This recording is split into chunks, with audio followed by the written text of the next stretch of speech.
hemlock, hardwood, white pine, and you have just extensive tip-up mounds throughout the forest.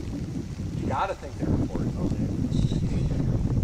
Steve, I was just saying, you know, tour last week in Washington, every foot is another. It's basically the whole floor has things growing over and stuff growing one of the on. places we were walking, and tragic as it was, it's only 1,000 acres, but it's the largest unlogged tract in the entire Puget Sound.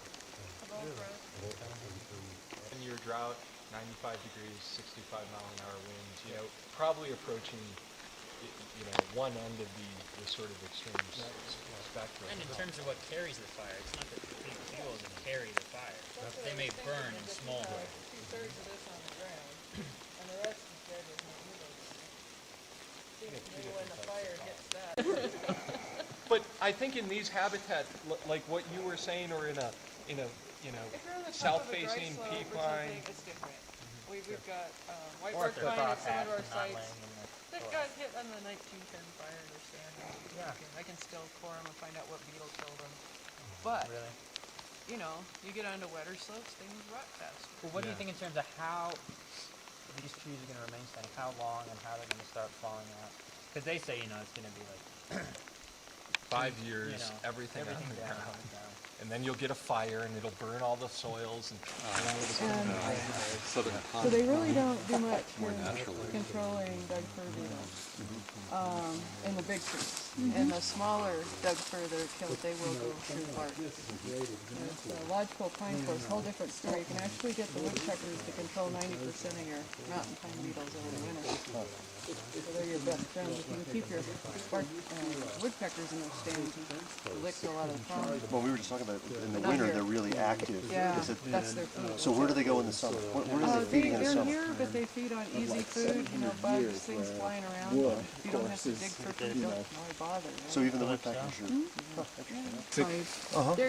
They carry a blue stain fungus, which is beneficial for them. It's a nutrient. And then they also have some of the You have them on you too, usually. Yeah. Ooh. It's fine. It's good to know. Wash next time. So who knows? It could, I'd like to welcome everybody to the second public science panel that has been organized by the Friends of the Bitterroot, the Native Forest Network, and the Environmental Action Community. The first science panel was held in Hamilton on June 2nd, and it drew about 60 people. And it was a pretty lively and I think very informative conversation. But it wasn't enough, so we're doing it again. And my name is Jill Belsky, and I'm a professor in the College of Forestry and Conservation at the University of Montana, and I'm also the director of the Boley Center for People and Forests. The Boley Center provides a bridge between university forest scientists and other resources at the university to citizens, and government and non-governmental managers and other interested publics. And so it's pretty appropriate that I serve the role tonight as moderator for this panel. Let me begin with just a very, very, very brief background to why the panel's been organized, and then introduce the panelists and the structure of our meeting tonight. On December 3rd, 2003, President Bush signed a Healthy Forests Restoration Act into law. The first Healthy Forest Restoration Act project in Montana and the U.S. Forest Service Northern Region is called the Middle East Fork Hazardous Fuel Reduction Project. It's located in the Bitterroot National Forest along the East Fork of the Bitterroot River.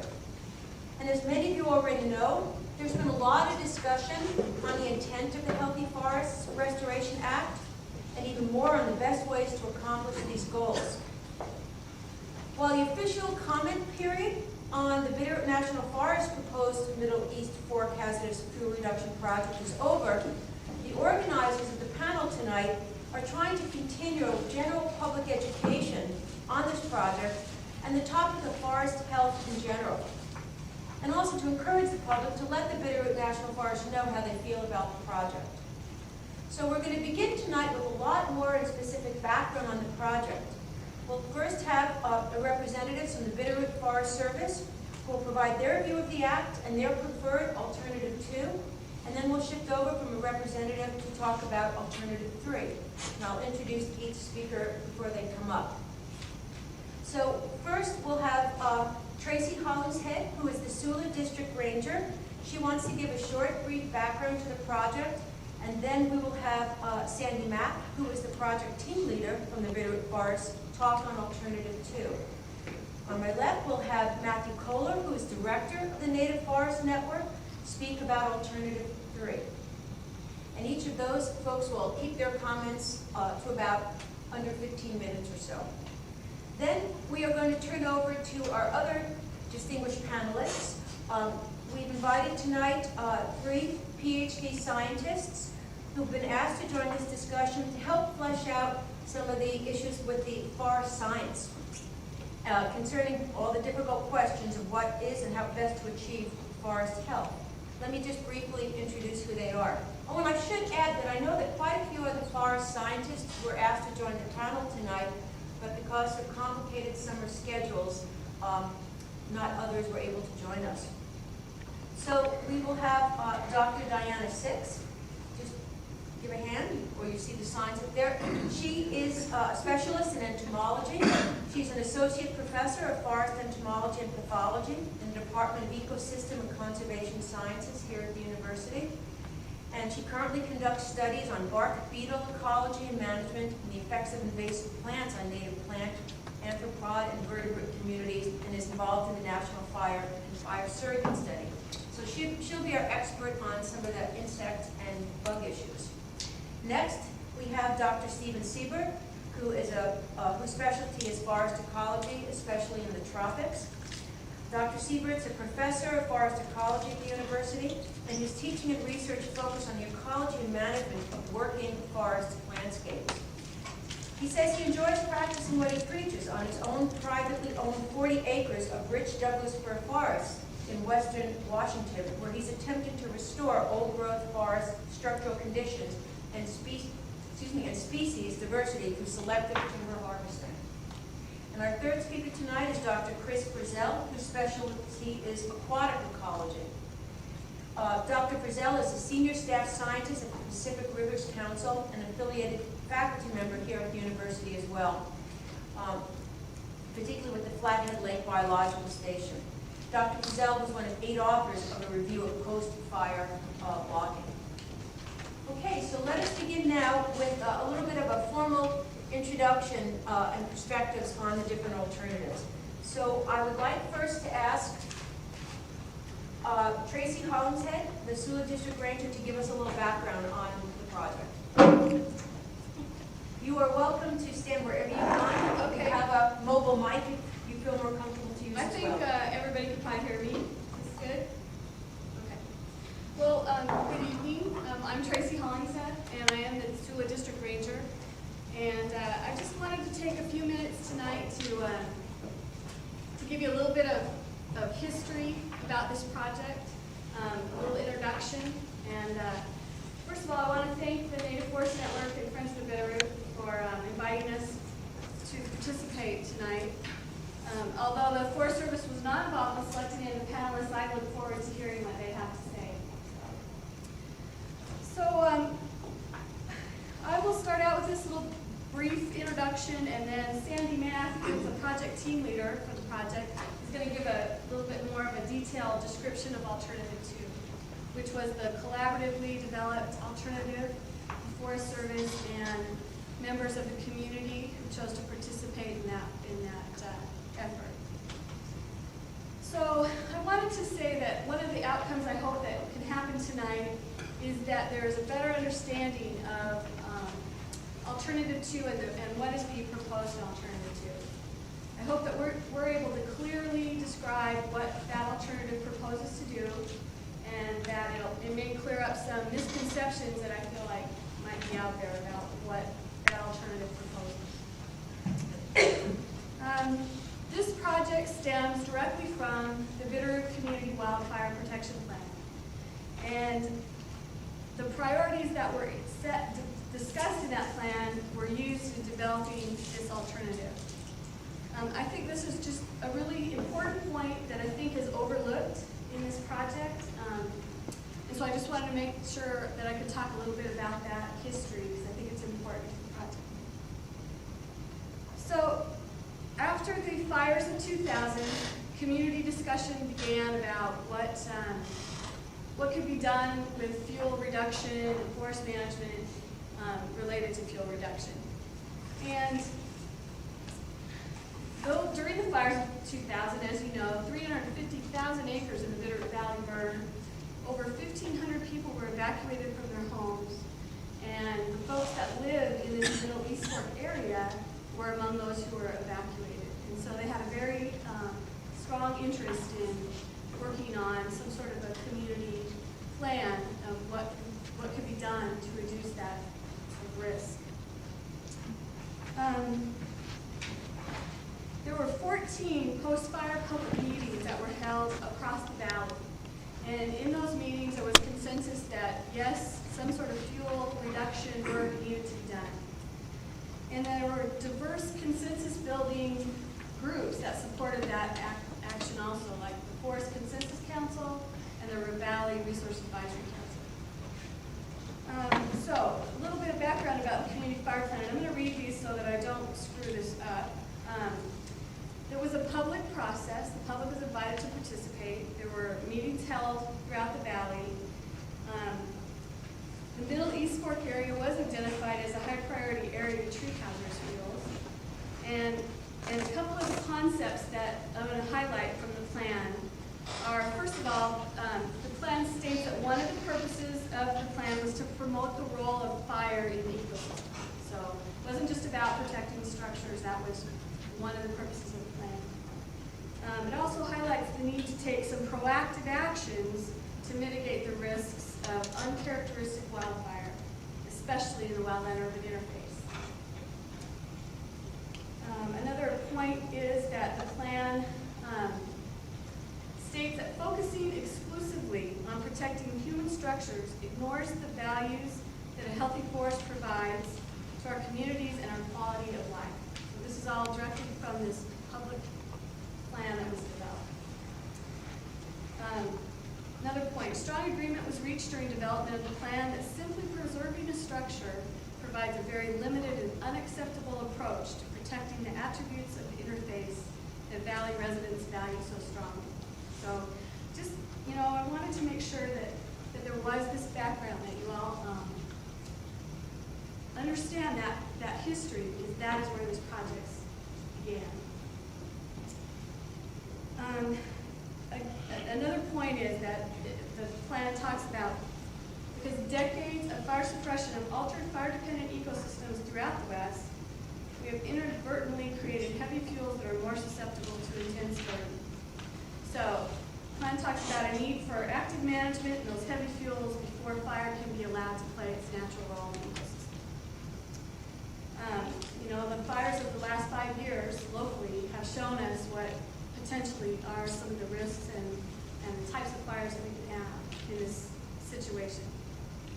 So I'm really excited about this project. I feel like I'm privileged to have been involved with the planning of this project. I'm proud of the Forest Service employees that have worked on this project for literally years. These are professionals that have spent literally 2 summers collecting data in this piece of ground. They know this piece of ground. They're familiar with the laws and regulations the Forest Service needs to follow. They care about the resources they represent, and they work together to come up with what I think is an ecologically sound project. So that's what I want to say, and Sandy's going to add to that and talk about the specifics of alternative fuel. Thanks, Audrey. Can everybody hear me all right? All right? Okay, great. As Tracy described, this project is a little different in that it really is responding to a request from the community, the Bitterroot community, from the Community Wildland Fire Protection Plan. Another thing that's a little different about the proposed action, Alternative 2, which I've been asked to talk about, is that a lot of effort and energy went into the development of this alternative way on the front end of the process. The desire was to come to agreement on a proposal that would meet all three of the project objectives, while still protecting the resources, other resources, and social values. So there was a lot of work in the development of Alternative 2 on the front end of the process. Through that process, before even our scoping, there was about 9,200 acres of potential fuel reduction treatment that was identified in the Middle East work. And through the iterative process of working with the interdisciplinary team and public meetings, about 25% of those treatment acres were reduced for a variety of reasons. And that resulted then in approximately 6,800 acres that would be treated or proposed for treatment in Alternative 2. The four supervisors selected Alternative 2 as the preferred alternative in this draft environmental impact statement because the analysis showed that alternative best met the three objectives, the reasons why anything was being proposed on the ground for this project. It really is the best protection for the community of the Middle East Fork project, and it's seen as the best investment for the long run because these treatments do help move that area towards a more naturally functioning ecosystem. The first objective of the Middle East Fork project was to reduce wildland fire threats to the Middle East Fork community. And our analysis does show that Alternative 2 does that better than the other two alternatives that are analyzed in this environmental impact statement. It reduces the risk of stand replacing fires by removing fuel across the landscape so that fires either move down to the ground and run on through underburns, or they stay on the ground through much of the area. Alternative 2 better protects firefighters and residents by reducing flame lengths, the rate of spread, and the crown fire potential in the wild and urban interface. Tracy mentioned that the goals of the Bitterroot Community Wildfire Protection Plan, and again, this is the start of a lot of this project. And she mentioned this, but I just really want to reiterate it because I think it is important. On page 33 of this plan, it says that their strong agreement was reached during the development of our Community Wildfire Protection Plan that simply preserving a structure provides a very limited and unacceptable approach to protecting the attributes of the interface that the valley's residents value so strongly. And so that was, again, part of our marching orders. Let's protect the values that are important to the community and to the public as a whole, which includes more than structures. And Alternative 2 does protect those values, again, through the analysis, to a greater degree than the other two alternatives that are analyzed. Alternative 2 also best meets the project's second objective, restoring fire-adapted ecosystems. And those ecosystems are out of whack in the Middle East Fork area. Dr. Steve Arno is here. Dr. Arno is the author of Mimicking Nature's Fire. He is a retired fire researcher from the Rocky Mountain Research Station. And my intention is that tonight we'll be able to have an opportunity for Dr. Arno to share some of his knowledge and experience about restoring fire-adapted ecosystems and his specific knowledge of that area. He did some research on fire intervals in Tolan Creek, which is immediately adjacent to this area, and has some information about mixed severity stands, which we have some of in the Middle East Fork area, as well as low severity intensity stands that we're working with there in terms of what you would expect from fire intervals. Alternative 2 moves about 5,000 acres towards a more natural fire regime condition class. Alternative 2 will leave the largest live healthy trees in every treatment unit. And this is a really important part, very important. Approximately somewhere between 40 and 95% of all live overstory crown, all those trees, 40 to 95%, will remain in each treatment unit. In addition to that, between 2 and 18 type of habitat type it is, of the largest dead or dying trees that are on that site will also be left for structure and for snag habitat. To the extent possible, we're really pretty much leaving everything that's big out there across the landscape. Every treatment also includes fuel treatment, which will, the fuel treatments include addressing the fuel, the fund fuels that are generated through the vegetation management. And that fuel treatment includes both prescribed fire, of a variety of types, and also non-prescribed fire fuel treatments, which could be poultry yarding or something of that nature.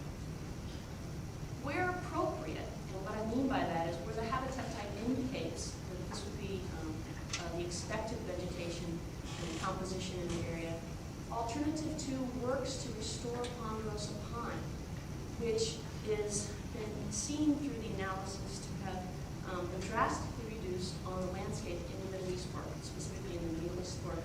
That information shows that there's about 50% less ponderosa pine in the area now from fire suppression and past management activities than you would expect to find out there. Alternative 2 also works towards restoring about 1,000 acres of grasslands. Wildlife that are dependent on old growth are dependent on the characteristics of the stand, not of an individual tree. And our definition, when I say our, it's the Forest Service's definition of old growth, is related to whole stand characteristics. And we've inventoried the Middle East Fork area and identified all the stands that meet these old growth characteristics.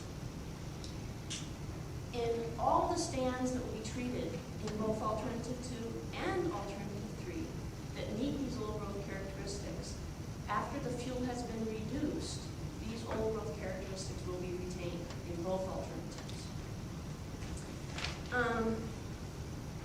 And finally, Alternative 2 does the best job of addressing stands that are infested by the Douglas fir bark beetle epidemic. And that's our third objective of this project. It reduces the stand densities, making stands more resilient to the Douglas fir bark beetle, and also resilient to the natural fires that would occur in the area. The stands were selected for treatment based on their susceptibility to Douglas fir bark beetle infestation and the presence of bark beetle in surrounding area. The stewardship contracting option that the Forest Service has now will allow us to use the revenue from the Douglas fir bark beetle trees that have died and use that revenue to offset some of the costs of the fuel reduction treatment elsewhere within the project in Alternative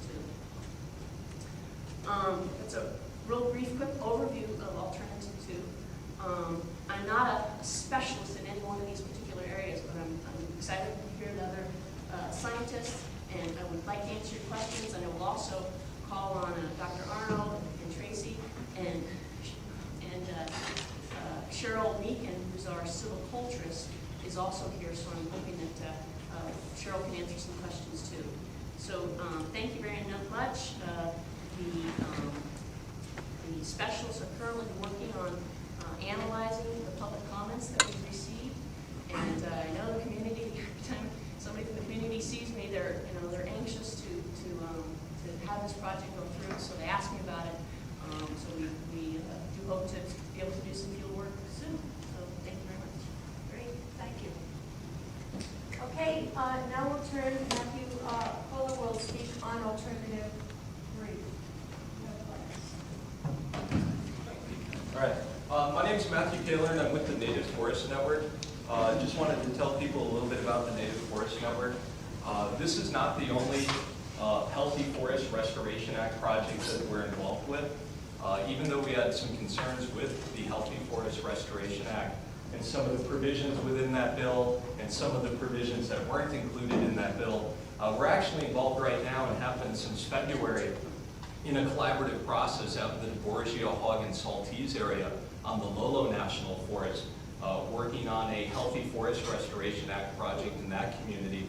Just to give you a little bit of background about that, we've been working successfully with the community members there, as I mentioned, since winter. And we were actually the ones who proposed to the Lolo National Forest and encouraged them to look at using the Healthy Forest Restoration Act tool out there in that area to implement a project. Because one of our concerns here is not so much about the goals of what we want, because I think we would agree, most people would agree with everything that we've heard so far tonight about goals, about protecting communities and restoring forests. Often the devil gets in the details when we look at a lot of these projects. So I just want folks to know that our organization and other organizations who are concerned about this project, we're working with the Forest Service quite successfully, not the Bitterroot National Forest, but the Lolo, on a Healthy Forest Restoration Act project. We're also in mid-July, July 11th through the 15th, going to be engaged in actually doing an ecologically based fuel reduction project outside of Orlando, a pilot project that we're working with the local restoration company here, put some money in some local contractors' pockets to do maybe a lot of the sort of community protection work that we've been hearing about, but we would take a little bit of different approach on that. So just to give you a little bit of a background to fill in what's already been said, the Native Forest Network and the National Forest Protection Alliance, two groups here in Missoula who for years have been involved with the management of the Bitterroot National Forest, to our knowledge are on the Bitterroot National Forest mailing list. We were never invited to the May 2004 collaborative meeting that the Bitterroot National Forest had. Again, it's unfortunate because we have demonstrated an ability and a willingness to work in these sort of collaborative processes, as I was mentioning the HFRA project out in the DeBorgia-Hagen area. And perhaps if we were invited at that time, we wouldn't be at the situation where we are now, where we're a little bit at loggerheads, as it were. But I will say, once we did find out about the project, I believe it was either in late October or early November of 2004, we as an organization have been immediately got involved. We've led field trips for almost 200 people out into the Middle East Fork Project area. We've held community meetings in Missoula. We've held community meetings in Hamilton. We've held a number of meetings here in Missoula. We've talked with thousands of people through our outreach table. We have a lot of, there are people throughout the Bitterroot Valley who are very concerned about this project, people whose roots, family roots in the Bitterroot Valley run very deep. There are hunters and anglers who are very concerned about this project. We have a number of East Fork community members that live in the Missoula area that I know the Forest Service has been contacted by who are a little bit more or quite in favor of Alternative 3 and are wondering why the Forest Service is going with the approach that they're going. So I just wanted to provide a little bit of background information. Now, once we went out into, we found out about this project in October or November. We attended a public meeting in Hamilton. There was a public meeting in Hamilton. It wasn't part of the official collaborative process, and we're told that the Bitterroot National Forest held that meeting at the request of Friends of the Bitterroot. So once we attended that meeting, basically a couple days later, we went back up the Bitterroot Valley and we took a look within the project area. And as you can see here, we were just pretty amazed with what we were finding out in the East Fork of the Bitterroot. Anyone who hasn't spent time out there should really do so. The recreation, the hiking, the wildlife viewing, the hunting, fishing is just amazing in that part of Montana. So we were just finding images such as this. And then once we started to take a look at the maps that the Forest Service had presented us with and had taken a look at actually what their prescription was and what they were proposing to do, we saw that trees such as this Douglas fir, which has been hit by bark beetles and measures 47 inches in diameter, that's 4 feet in diameter, were slated to be cut down as part of this Healthy Forest Restoration Act project. And so we spent a lot of the winter, spring, late fall out there taking a look at a lot of these logging units, and we would just continue to be amazed at what we were finding out in the forest. Not only a lot of big Doug fir throughout the area, a lot of which have been hit by bark beetles, and we'll talk more about bark beetles in a second. But once you look closer and really get to know the forest, you see things like tip-up mounds, big Doug fir that had probably been hit by bark beetles within the past 5 years, fallen down. This area creates a nice microclimate, creates denning habitat for pine marten. Just a lot of interesting things that are going on in these forest areas. And of course, one other thing that we were finding is a lot of the treatment units that they're proposing for industrial logging, and there's about 4,000 acres in this project, a lot of them were previously unlogged forests that are, as you can see, characterized by mature and old growth stands of mainly Doug fir.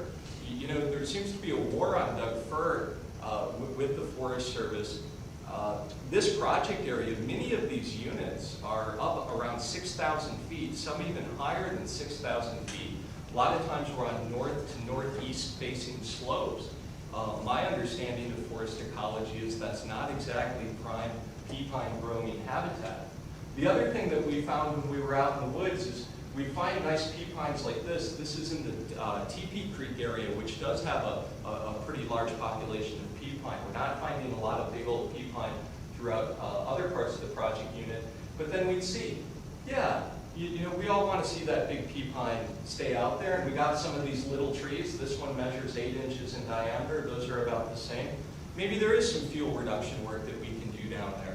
It might be different than the Forest Service might want to do it, but maybe we can get crews out there and cut down some of these trees from around some of these legacy trees. And then we were looking, this is also in the Teepee Creek area, just familiarizing ourselves with the landscape. Part of there's a community up here, really the highest population of people that live in the East Fork of the Bitterroot is up in this area, a place called Springer Memorial in Bonanza Land, I think is what the locals affectionately call it. And a nice resource that this community has in terms of fire protection, firefighter safety, is this big meadow here. It's almost a square mile meadow that if you're a community and you're trying to think about the inevitability of fire in your backyard or within the area, you're going to want to take stock of areas like that. Also, while we've been out in the forest, and this was more this spring, we saw that in the Guidey and Jennings Camp area, the Forest Service has been real busy doing a lot of best management practice upgrades, BMP upgrades. You might hear that mentioned later on tonight.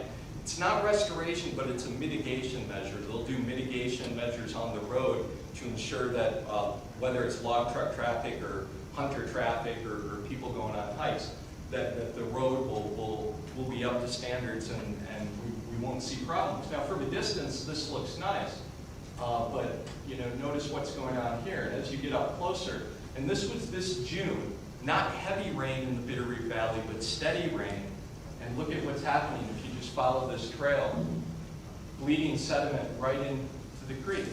And this is BMP upgrades that have just been done within the past year or two.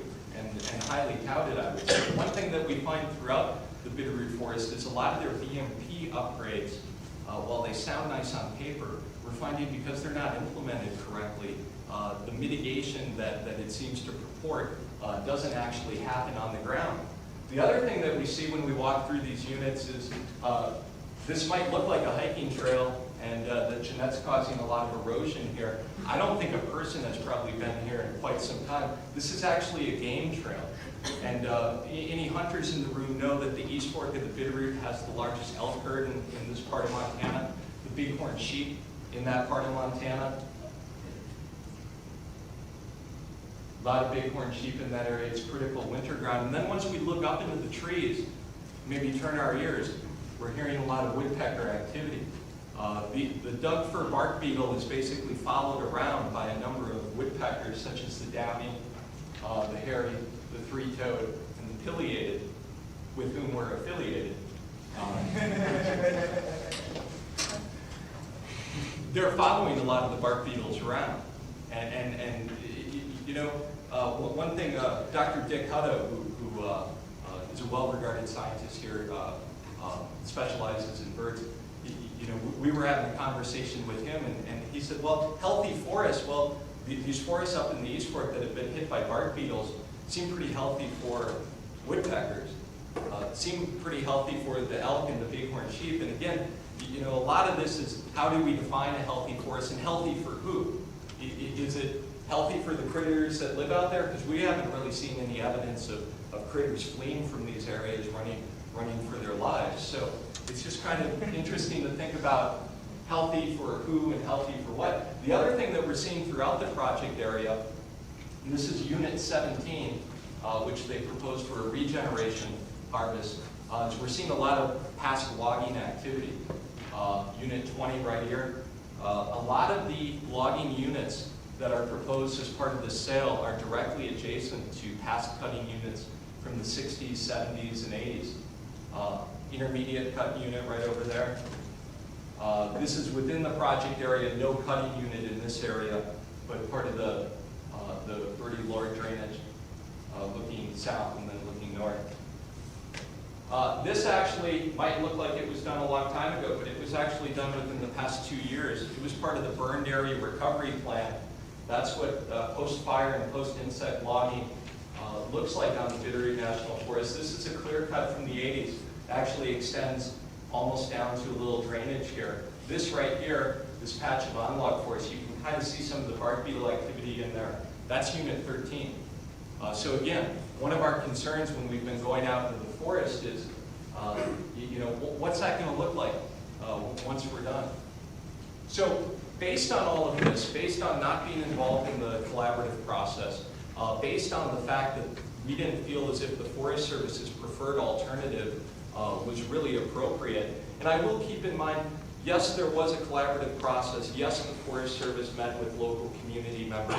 I will say the meetings that we've had and the field tours that we've had, the Bitterroot National Forest, to our knowledge, has not led a public field tour to the area. There have been no science panels put on by the Bitterroot National Forest. So we have been talking with people, and if the Bitterroot Forest proposal was a more common sense, more sort of measured, almost conservative proposal, we'd support it. We'd be fine with it. We don't have to spend all of our time and resources as an organization. And I'd estimate that we spend about 1,000 hours so far developing our own alternative, but we just thought as if it warranted it. So you can see this was our community protection and local economy alternative. I'm going on a little bit longer than I thought I was going to, which always seems to happen, so I won't bore you by reading through all those. Basically, we were looking to do community fire protection, provide some local jobs, and do some forest restoration work. And we were looking to focus our community fire protection efforts. It seems to make most sense to us that when we talk community fire protection, we have limited time, limited resources, limited man and women power. Let's focus our resources, our community fire protection resources, around the community. So we, using the best available science from the Forest Service, have developed this home ignition zone, which was developed by Jack Cohen with the Forest Service. And then the best available science is showing that there's this community protection zone, which is an overlapping area approximately 1/4 of a mile from structures. So we're not talking about just focusing right around structures, as we might have heard alluded to a little bit later. We're talking about community fire protection work within 1/4 of a mile. That's a pretty sizable area that we're looking at. And then we were also looking at using these restoration principles as a guide, which you can find on our website. We developed these restoration principles with restoration practitioners, community-based forestry advocates, organized labor, representatives of the mobile and migrant workforce. We had scientists, we had firefighters. It was about a 3 or 4 year bridge building process. So we thought, let's use these restoration principles to do restoration work beyond the community protection zone, including watershed restoration, restoration of fire to its natural and beneficial role, reduction of unhealthy fuel buildup in plantations. Fortunately, one of the biggest parts of our project, which we also felt was the most critical because of past management in the area, which I'll get to in a second, unfortunately, Bitterroot Supervisor Dave Bull, in our mind at least, arbitrarily decided to eliminate all of the watershed and road restoration work from our alternative. Apparently, their reading of the Healthy Forest Restoration Act project is that it doesn't allow watershed and road restoration work to occur unless it's mitigation efforts, mitigating impacts from some of the fuel reduction activity. So as Alternative 3 looks, and it's really not our alternative, it's a part of our alternative, we turned over, we provided basically 10 pages of a conceptual outline. We had a lot of meetings with the Forest Service, both in person and over the phone. And this is what it looks like. It's about 1,600 acres of treatment, some commercial treatment, non-commercial, some prescribed fire. 100% of the treatment is within the wildland-urban interface. That shouldn't be confused with the community protection zone. The wildland-urban interface is about 1.5 miles from the community, so it's going out quite a bit. 37% of our alternative is within 1/4 mile of structures. 63%, or the majority, is outside of that area. So again, when we hear people alluding to just protecting structures, I'm not sure which alternative or which proposal is being referred to. So this is what our alternative looks like on a map, mapped out. Clearly you can see within the project area the amount of logging that has taken place in the past. I want you to focus in a little bit on this area, the dark area, this dark band here, right here, up through here. Those all wind up as proposed logging units. Mainly mature, mainly old-growth Doug fir forest, a lot of bark beetle activity, yes, but those are a lot of the areas that the Forest Service is targeting, and we're just worried on a landscape scale what this area is going to look like once we're done. Here are the concerns we have with the Bitterroot's proposal. These are just, this is past management. 33% of the area has already been logged. There's over 200 miles of roads within the area. Roads are already contributing 150 tons of sediment into the streams within the project area. That is existing conditions. Talk about healthy forests. You know, we don't have one out there right now. I'll tell you that much, especially in some of the areas. East Fork of the Bitterroot River is a water quality limited stream with a TMDL. You can see what that means. Any activities that move forward will need to demonstrate that further degradation of impaired waters does not occur. DEIS, however, admits that the East Fork could receive an additional 9.3 tons per year of sediment as a result of the preferred alternative. 20% of the treatment acres already exceed the Region 1 soil quality standard of 15% detrimental soil disturbance. Sub-watershed level, there's only one sub-watershed within the project area that is not above the 15% level, and the Guidey Creek sub-watershed, 31% soil damage. Culvert, Jennings, Camp Guidey, and Springer Creeks already exceed, those watersheds already exceed the recommended ceiling of 20 to 25% of an equivalent clear-cut area. Forest Service's proposal in the DIS admits they will raise that even higher. Alternative 2 would increase sediments in streams by 16 tons per year due to this increased equivalent clear-cut area. Industrial logging of almost 4,000 acres is mainly unlocked mature old-growth forest. That's a concern. We heard that it's not going to change the old growths. This is a problem with the Forest Service around the country in our perspective. Dead and dying trees apparently are not old growth. And anyone who spent time in old growth forests knows that dead, dying down trees, large woody debris, very critical part of old growth forests. So this is rather interesting, the fire modeling. Now, we feel as if there's been some cooking of the books and some gerrymandering here. The fire severity models within the DEIS, they set all of these parameters to high severity conditions for a week. Okay, so maybe we get a really hot sort of stretch of weather, low humidities. But then look at what happens. Apparently, every 30 meters on the landscape within the project area, there's going to be an ignition that occurs within every 30 meters at the same time, and the winds are going to be blowing straight uphill. So, and then next, a meteor is going to come down. You know, so this is one of our concerns. These are concerns. So, yeah, maybe their fire modeling does show whatever they said it shows, but we take exception with the modeling. Here's another thing they did. Historic conditions, right? The science that they cite says you should take a look at 2,000 years. They take a look at only 200 years.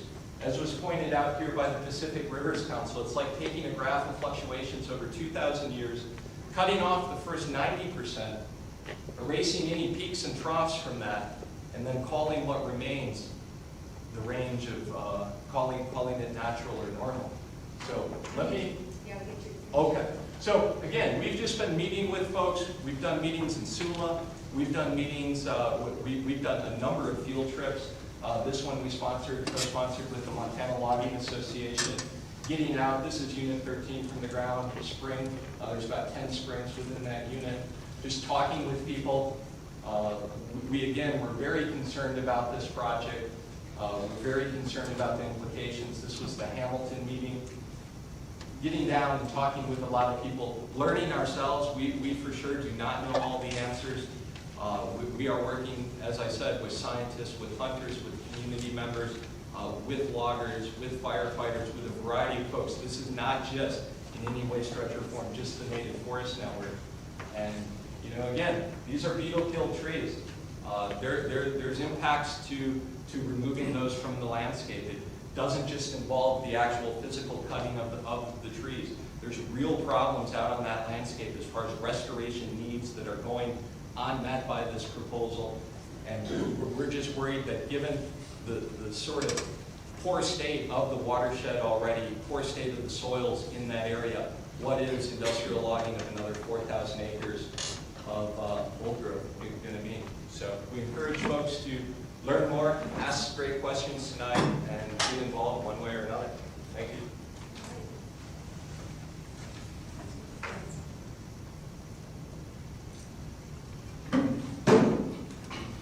Okay,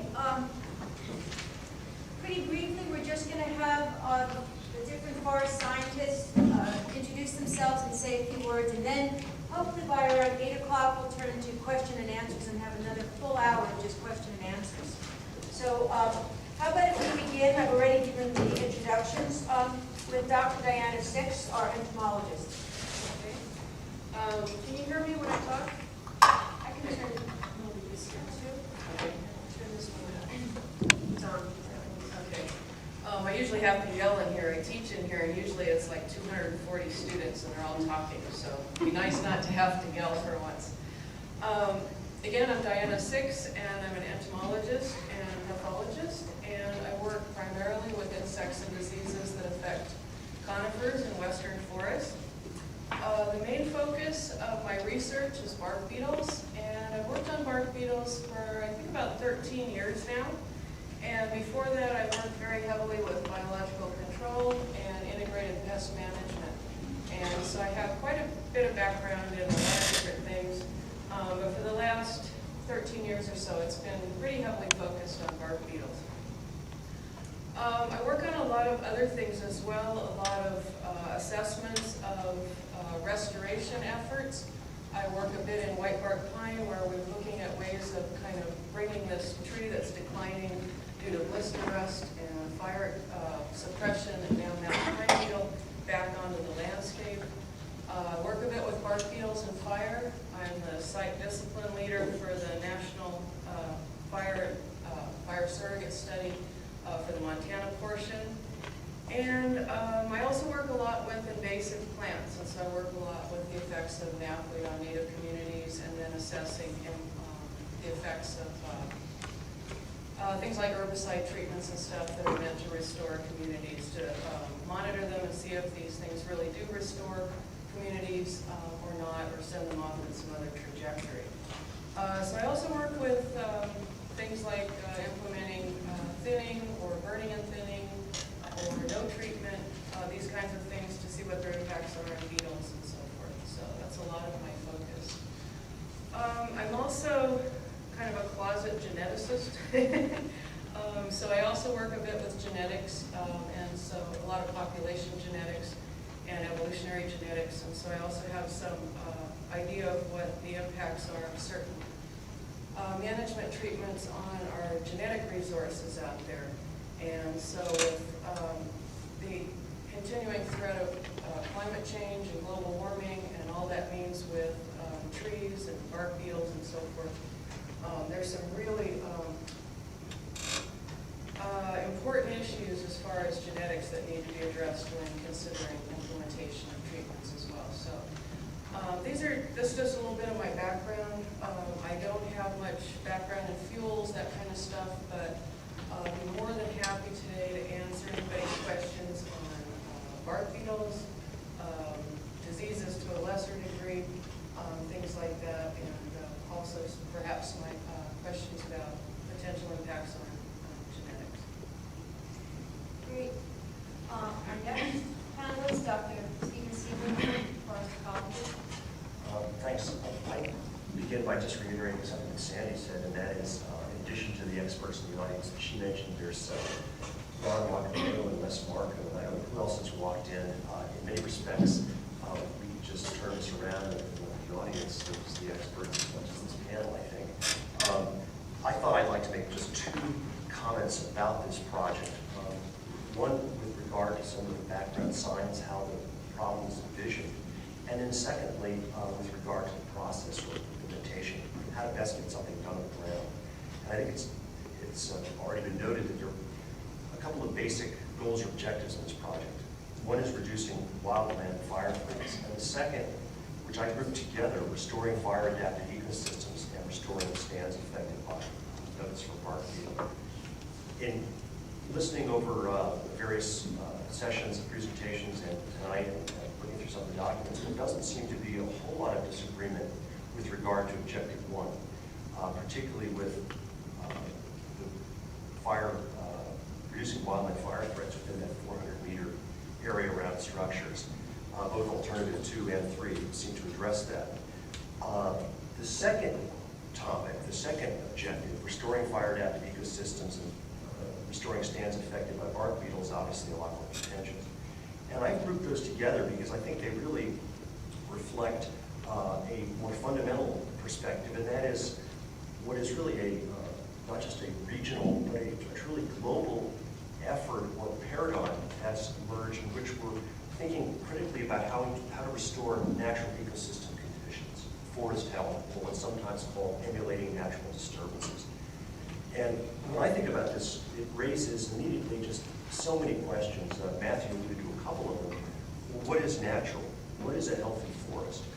What are natural disturbances? With regard to natural disturbances, what are the specific characteristics of them with regard to their type, their size, their intensity, their duration, their turn interval frequency? And then what are the specific effects that they have on a site? Flora, the fauna, soils, and then how do all these different disturbance forces interact in space and time? And obviously, when you think about it, that's an incredibly complex and dynamic challenge that's inherently uncertain and to a certain degree completely unpredictable. That's not surprising. Forests are dynamic and always changing systems. To me, this doesn't imply that we should do nothing. In fact, I think there's some very promising things that one might do. But what it does suggest to me is that it's important that as we proceed in management interventions and treatments, that we proceed with a great deal of appreciation for that complexity and uncertainty, and that we proceed with the explicit effort to seek to learn from those interventions, to inform us better about what we can then modify, in essence, adaptive management. And I was thinking about that a lot over the last week or so. I was asked to review a book, which I just finished actually a review of today, and I would just bring it to your attention. If you're interested in this discussion of emulating natural disturbances, this book, Emulating Natural Forest Landscape Disturbances, Concepts and Applications, really a great piece of work. Incredibly thoughtful, comprehensive, over 1,000 references cited, thought-provoking, and really quite balanced in terms of the perspectives by the various authors. Focuses on northern temperate coniferous forests and boreal forests in Canada and the United States. And many of the conclusions and points in here are relevant to tonight's discussion, but let me just bring a couple to your attention. One is that, as I just suggested, emulating natural disturbance requires that we understand disturbance, their characteristics, their effects, and so on. And these authors quickly acknowledge that that knowledge is incomplete, it's inadequate to the task. Therefore, they argue we must proceed with caution and with flexibility, and crucially, with an explicit focus to try to learn and incorporate what we do on the ground so as to better inform management afterwards. And I think that's really valuable. I'd like to suggest we keep some of those thoughts in mind.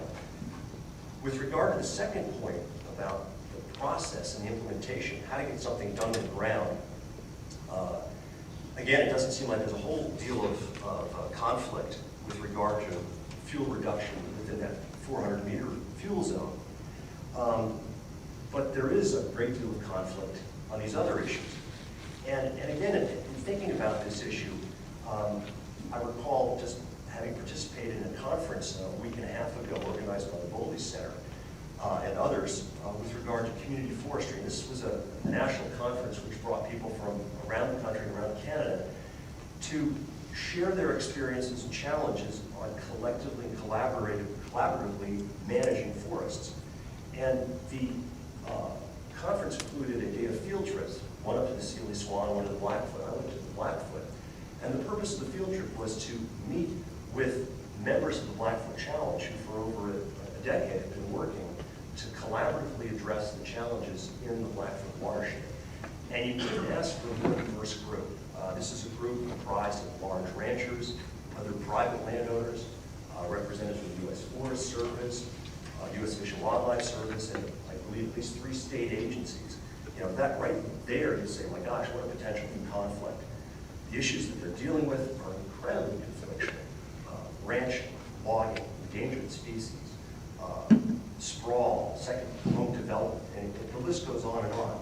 Yet this group has been remarkably successful at coming together and agreeing and finding common ground to focus and begin to think about managing and implementing management activities on a 1.5 million acre landscape. And they're really becoming, in some sense, a model for others around the country. And as the participants in this conference repeatedly asked ranchers like Jim Nelson, I guess, and Hank Getz, and Tim Love from the Forest Service, and Greg Nidecker from U.S. Fish and Wildlife, how did you guys do this? What's the key to success? They all said basically the same thing, is that we explicitly made a concerted effort to focus on those about 80% of the things that we could find common ground on. We put aside those things that were too conflictual. We didn't get bogged down with them. And as a result, they've gotten a tremendous amount done on the ground, but also over that period of time, they've begun to develop the respect and trust and capacity to work together to begin to addressing some of these more contentious issues. And I think that's a model that we might keep in mind as well in the next discussion. Hey, Chris Gazelle, our water hydrologist. Hi, I'm a freshwater scientist, stream ecologist, and fish conservation biologist, and most of my research over the years has focused on forested ecosystems and how our patterns and history and management of those ecosystems has influenced the habitat and population status of fish that inhabit those ecosystems, and then taking a forward look at what's necessary in terms of restoration and recovery to get some of that historical productivity and viability of those species to return. So there are native fish species inhabiting several streams in the project area. That's one thing that makes it of interest to myself and the organization that I work with now, Pacific Rivers Council. Also, it's just a flagship project for forest health, projects and healthy forest ag projects and what they're going to become as the agency moves forward. This is an important question for all of us, and it will affect many, many more acres on many more national forests than we're talking about tonight. I'm just going to give a brief outline of a couple of key points from my perspective, and then kind of a list of bullets that sort of outline just the major concerns that that I have about this project as it's presently shaped in the proposed alternative that the Forest Service is advocating. First of all, I would totally agree with the statement by the Forest Service that ecosystems are out of whack in the East Fork area, and unfortunately, I strongly disagree about how that's diagnosed. And from the point of view of the effects of roads and previous soil disturbance from previous episodes of logging, this area is grossly out of whack.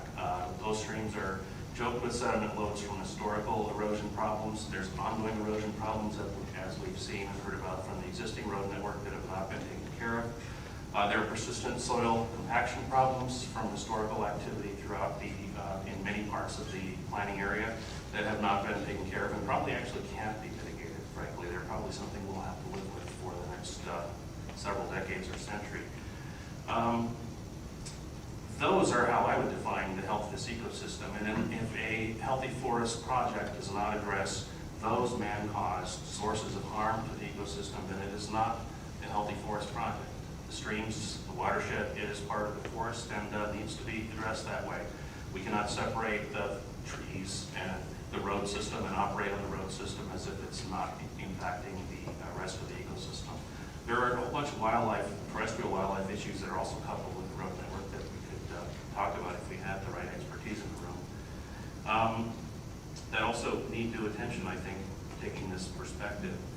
The fish, native fish in particular, are pretty well adapted to wildfire in our ecosystems. In the northern Rocky Mountains, we have a number of studies, including one in the Bitterroot, the preliminary results are pretty clearly showing that after the fires of 2000, native fish species actually have prospered in many of the streams, including some of those most hard hit by the fires. There are also a number of studies in the literature showing that wildfire has, in decades out after the fire, some substantial benefits to stream habitat and fish populations as a result of natural restoration processes, natural recovery of in-stream structure. And so fish are not deathly, they're not necessarily at risk from wildfire, even what we would define as severe wildfire in this landscape. And from that would make, that accounts for my perspective on wildfire, which is not necessarily as looking at fire as always a big and bad thing that we need to manage and somehow reduce in intensity or stop. We don't necessarily, it's not necessarily justified to try to control fire in that way in this landscape, and in fact I think it's not possible to control fire in that way on this landscape, and I think we're fooling ourselves with some of the objectives that have been put forth in this project and others in terms of what we can actually accomplish with regard to fire behavior and how it influences these ecosystems. That's a controversial statement probably, and it'll be interesting to see what this audience has to add to that or bounce back on that.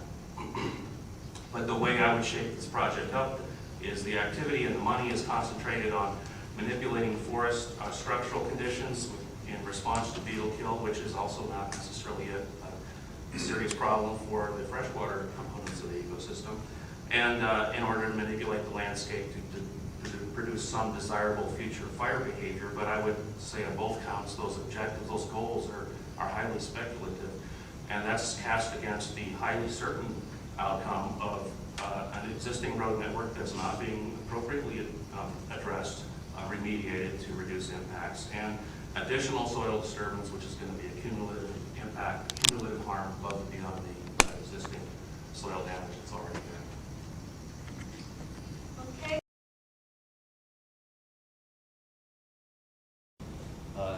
Everybody was studying standard placement fire.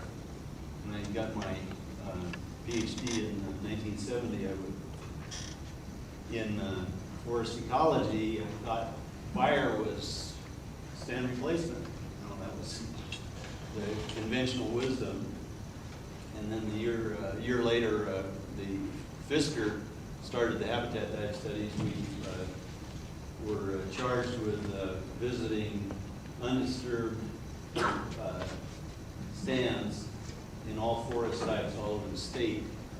We found that something like 70% of these stands, and we were looking for old stands, we could find them too, and hadn't been entered for logging or anything else, particularly, at least as certainly we find. We found about 70% of these stands had fire passed through them since or after the oldest trees had regenerated.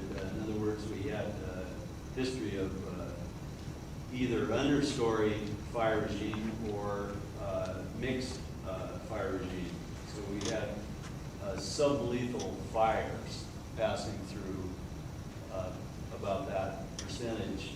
Following 1973, a couple of years later, we started getting more insight because the first prescribed natural fire of any size was allowed to burn. That was in the Stillwater, the Whitecap fire. And I went out to the bottom edge afterwards, and we were dumbfounded seeing that burn through, having just burned through 3 to 4 inch diameter young lodgepole pine and not kill them. So then I started fire history studies in Tolan Creek and Mint Creek, I guess is the one in front of it that's reaches down to the actual East Fork, and then some large areas in the West Fork as well. And found that mixed fire regime was really the norm over those large areas. A number of studies soon followed, actually dozens, as you're aware, of fire history studies in the inland Northwest, and they found that mixed fire regimes were quite prominent on the landscape. And then in the early 1990s, mid-90s, the Columbia River Basin broad inventory review, scientific review. They spent $15 million on this, brought ecologists together, and they estimated that about 40% of the original forest area in the northern Rocky Mountains and inland Northwest was historically in an understory fire regime. About 40%. They have a graph of this. We published it in our book, Flames in Our Forest as well. About 40% was also in a mixed fire regime, and only about 20% was historically in a standard replacement fire regime. And then the mixed fire regime, the intervals were fairly short compared to what we previously thought fire intervals were. They were generally something between 30 and 100 years, something of that sort. And you get these very diverse fire treatments in a mixed fire regime, and this is really typical of, except for the areas where ponderosa pine was dominant, and generally that was an understory fire regime. Probably everybody's familiar with that, real frequent low severity underbirds. But the mixed regime, I would say, probably covers most of the area then that wasn't in ponderosa pine. And that includes some standard replacement burning. But it's just part of the mix of fires. So the fires historically created immense diversity. And we start seeing that in your, Ron, this is kind of a setup because he's seen all this stuff too. But you see the diversity of fire, of natural fires being allowed to burn in the way they burn in Glacier Park. I know we studied that a lot in the North Fork study area where they have a mixed fire regime as well. So when we exclude fire, which has been fairly effectively done, was for a long time, and then we're getting fires that are more severe, more uniform, and more high intensity than, as a general rule, than in the past. And we've really changed the fire environment, and which changes a whole lot of things. Instead of having a very mosaic effect on the landscape, instead of favoring fire-resistant trees, which would include the Douglas fir that Matthew was talking about, that survive many fires. Now, fires typically burn through, and those shallow-rooted Douglas firs are easily killed. Same with ponderosa pine. And there's just try to be brief. I'm not good at that. But I just want to give this one example on ponderosa pine in the Big Prairie and White River Park area. Large portion of the relic ponderosa pine forest, never harvested, never dealt with in any way because it's in the wilderness area there, in the middle of it. And it underburned in the year 2003, and Bob Keenan and I went in there and did a systematic inventory of the older trees, and the level of mortality is very alarming. and yet the fire intensity was very minor. The scorch height, except for here and there, was not impressive at all. But the buildup of duff around the bases of these trees was anywhere from 6 inches to a foot, and that was sufficient, just burning and burning, to create a lethal heating that killed these hundreds of years old trees. So keeping the status quo, which is more or less protecting everything and keeping fire out, because, hey, we've got to protect everything from fire. And what choice do we have in the most litigious society the world has ever known, perhaps? We can't, managers can't allow these fires to burn, particularly in roaded areas or areas anywhere in their homes. And we saw these fire brands pass across Hungry Horse Reservoir in 2003. They go 3/4 of a mile quite easily. So, the way things are, we're doing this precautionary principle to a fault. We don't want to do anything because we might do it wrong. And this is what Jack Ward Thomas has brought out. And I'm just saying, hey, we're missing out on a lot because that historical condition added quite a lot of diversity and a lot of attributes that we are veering away from in big time. We're headed in an entirely different direction with our present more or less hands-off approach. Boy, I really wandered away from this question. Sorry about that. In relation to that, I'm wondering if I could hear from Dr. Six and Dr. Siebert about the effectiveness of trying to mimic natural processes. Seems as though it's a bit of an experiment for humans to take on this, trying to create nature in the same way that it was done when fires were allowed to go through naturally. And I'm just kind of wondering, what is the success? Has there been studies done on this over the long term? There haven't been a lot of long-term studies. And anybody that does research knows why that is. You can't get money to do it. I work with bark beetles, and right now they're increasing, and so all of a sudden people are willing to throw money at it. But that's, kind of after the fact. They're already taking off. But as soon as the bark beetles start disappearing, the money dries up. And so it's very hard to do long-term studies on anything. There are a few studies out there that have looked at, reintroducing fire, doing thinning and burning. I think the National Fire Surrogate Study is the first one that's doing it in a major replicated broad-scale method. But we're only a few years in. And it's really going to take a long term to see. So what does this mean in the long term to soils and productivity? What does this mean in the long term to insect populations? There just hasn't been a lot of that done. Most of the so-called restoration work is very much experimental. We don't know really if it restores things in most cases. I work a lot with knapweed and doing savanna restoration where you do herbicides and fire. And you can get it to look like it used to, but is it restored? And many things that we found show that no, it's actually quite different. Some things do fine, many other things begin to drop out of the system. But of course, when you lay knapweed in, that's not good either. But restoration is a new area. It's a very new area. And in most cases, it's trying to act, mimic nature. But even fires, you can't go out and set fires in August and September here very easily. People get very nervous about that for no reason. So people do it in the spring. Well, that's not very natural, and it's a whole different situation. It may be better than no fires, but is it really mimicking? I don't know. I think, the jury's still out on that.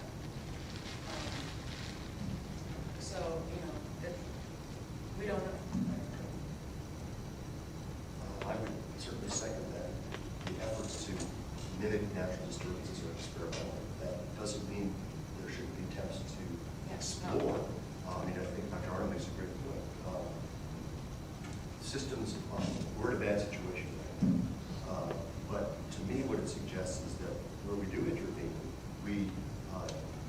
design and develop some very rigorous means to monitor and evaluate what the effects of those interventions are, because that will then provide us with better information, allow us to modify, and not just a single issue, but the whole range of factors, insects, water, and in doing this, as Diana mentioned, over ecologically significant periods of time. We're going to be at this for centuries, but it's no reason not to start. But it means starting with the understanding that what we're doing now is likely to change as we work. But also you have to be aware that I'm kind of conservative when it comes to management.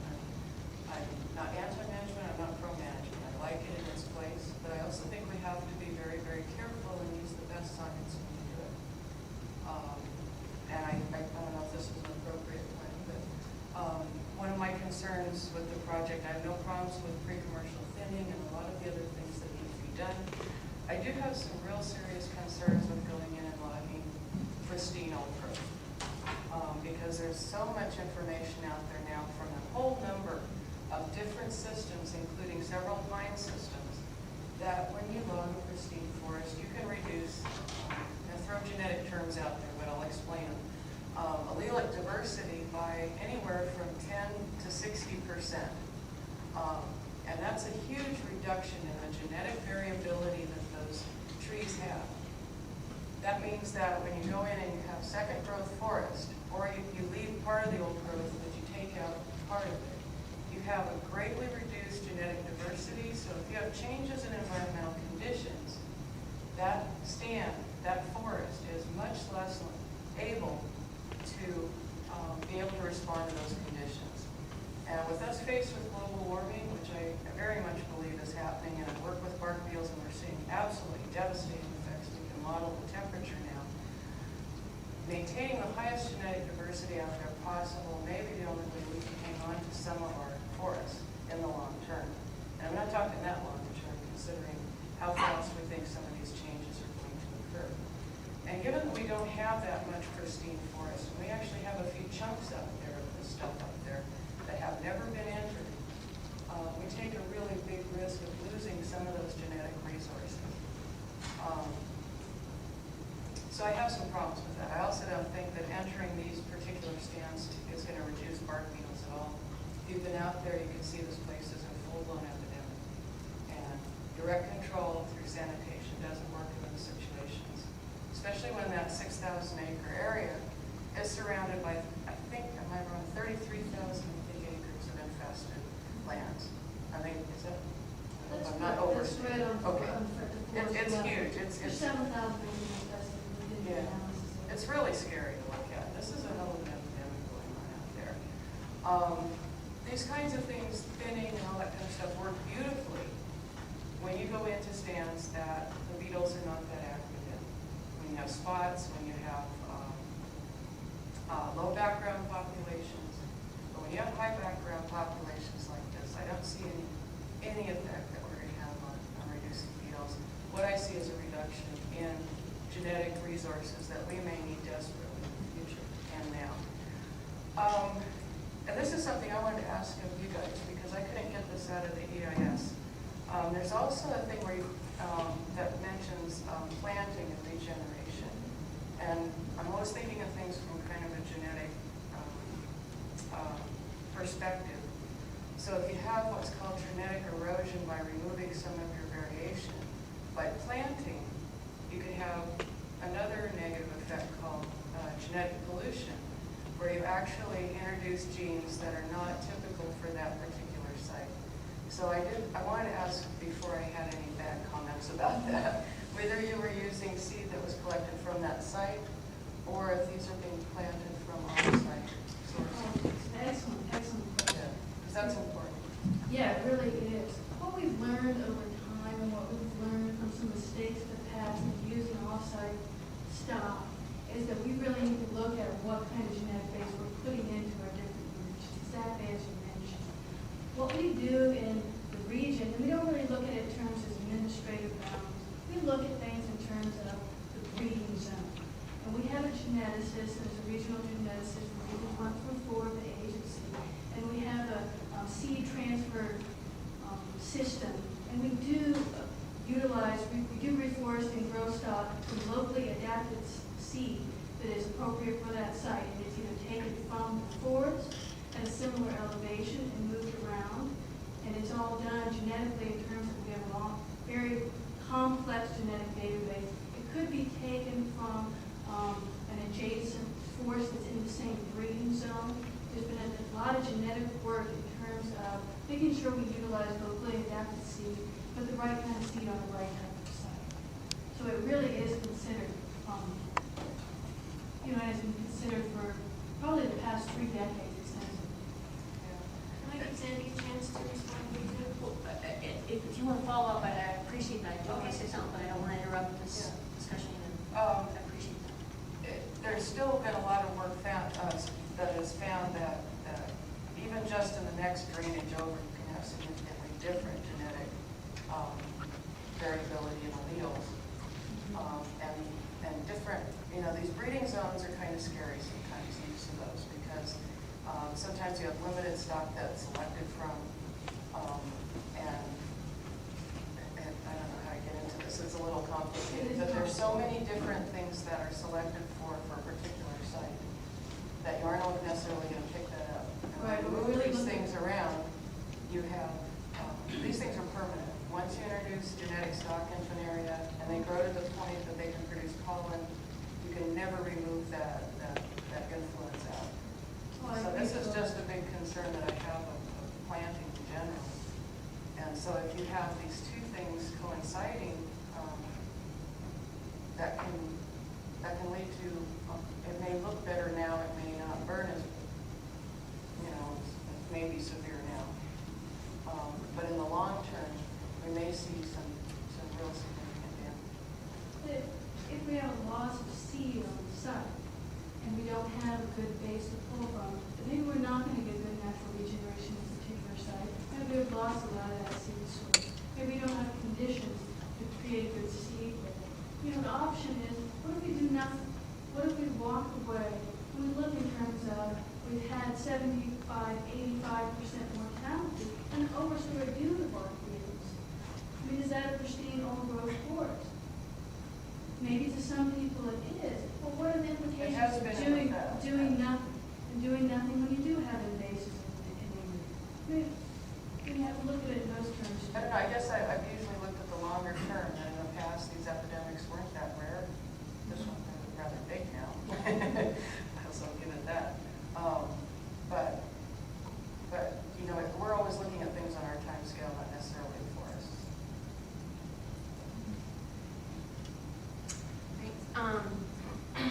There was a couple of points I just wanted to make a clarification on that were brought up earlier, and then one concern that I had. And you brought the clarification up, one of the clarifications that I wanted to make sure we made. Matthew showed some pictures on the screen earlier and said that he understood that, you know, that this old growth Douglas fir was going to be cut down. And again, I really want to reiterate, the intention is to leave the large, healthy live trees on the area and the largest snags in all of the areas. So I really want to emphasize that, and that whether or not the trees that were on there would be harvested is really a site-specific question. And looking at some of those, I'm not sure that they would have been slated for any treatment in that particular site. So I just don't know that. And you brought up the question about entering and cutting, taking genetic stock from pristine old growth animals. And again, just a clarification, and some of this might be, you know, people have different perceptions of what old growth is, and that's part of our issue in this dialogue. But again, there is no commercial harvest of live trees in anything that we have identified as old growth throughout the Bitterroot project in either of the action alternatives. Even the small tree? Not live, no, not live. It would be sanitation or salvaging the standing fuel or the standing bed. And when I correct, am I speaking there? Yeah, in stands that are classified. In stands that are classified as old growth, the only commercial treatment would be sanitation and salvage. And then the view shed, they're in immediately adjacent above homes. And these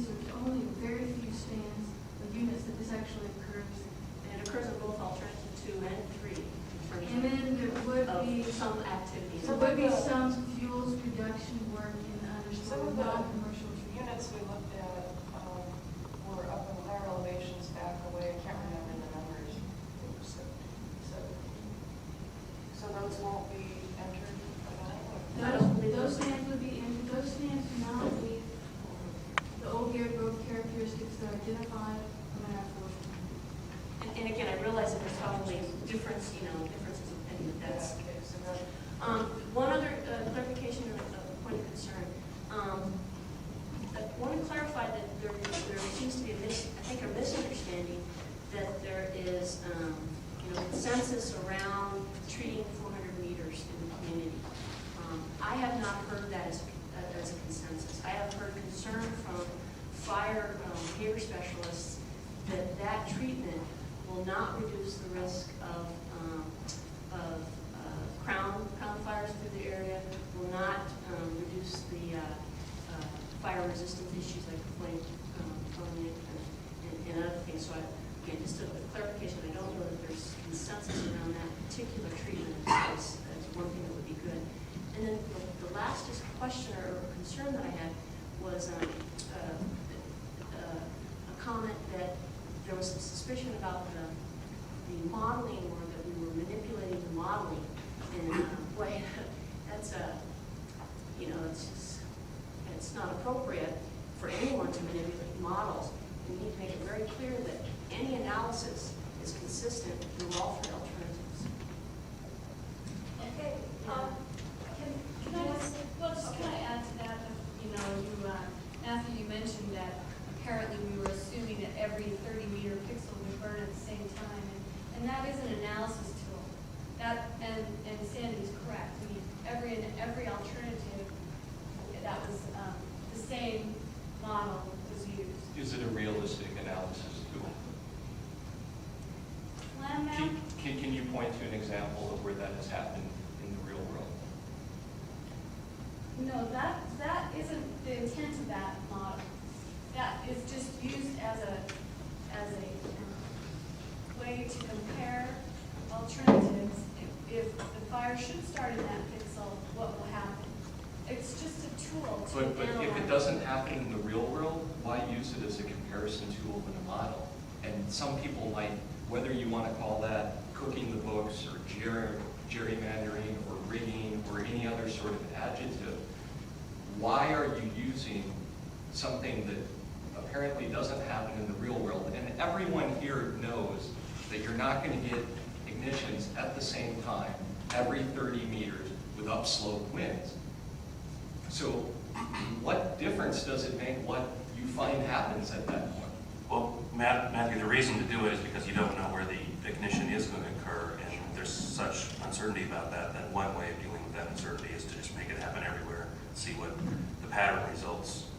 But nevertheless, for purposes of public disclosure in this kind of document, I certainly think it creates a background picture of, that a lot of people read as this is what's going to happen in the forest, and I think that is not very helpful in terms of actually it obscures comparison among alternatives.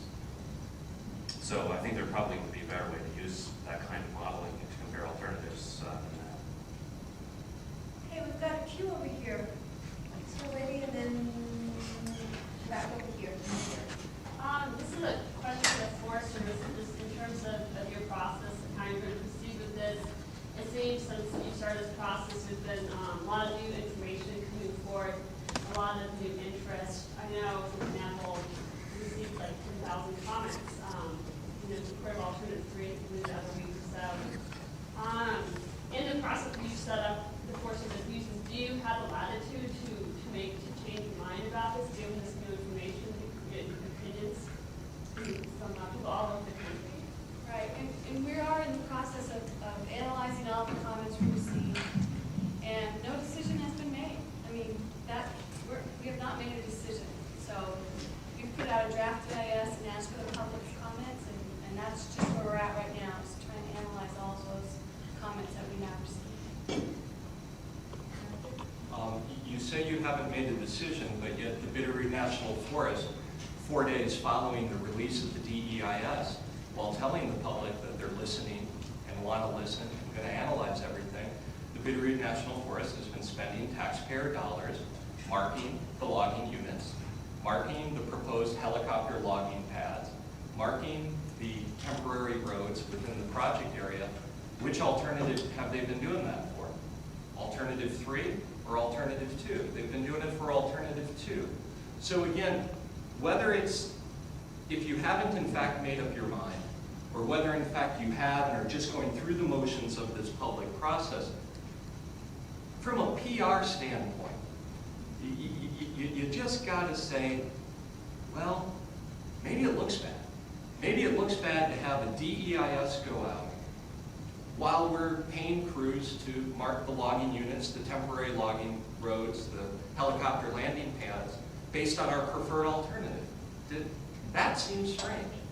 So, you know, I don't know. I'll just leave it at that. Do you want to respond before we go to another point? Well, I guess I want to say that, you know, the intent of this project was to focus on fuels. And we have heard from the community and the folks who were involved in the collaborative process that, you know, we need to do this and we need to do it soon. This is a big project, and we have chosen to start the process of this, you know, what we would have to do to prepare this so that we aren't waiting for another year to be able to implement this critical fuel reduction work at whatever level it is in the decision. Steve, you want to- What you're saying is that you're going to do two? No, I didn't say that. It sounded like it.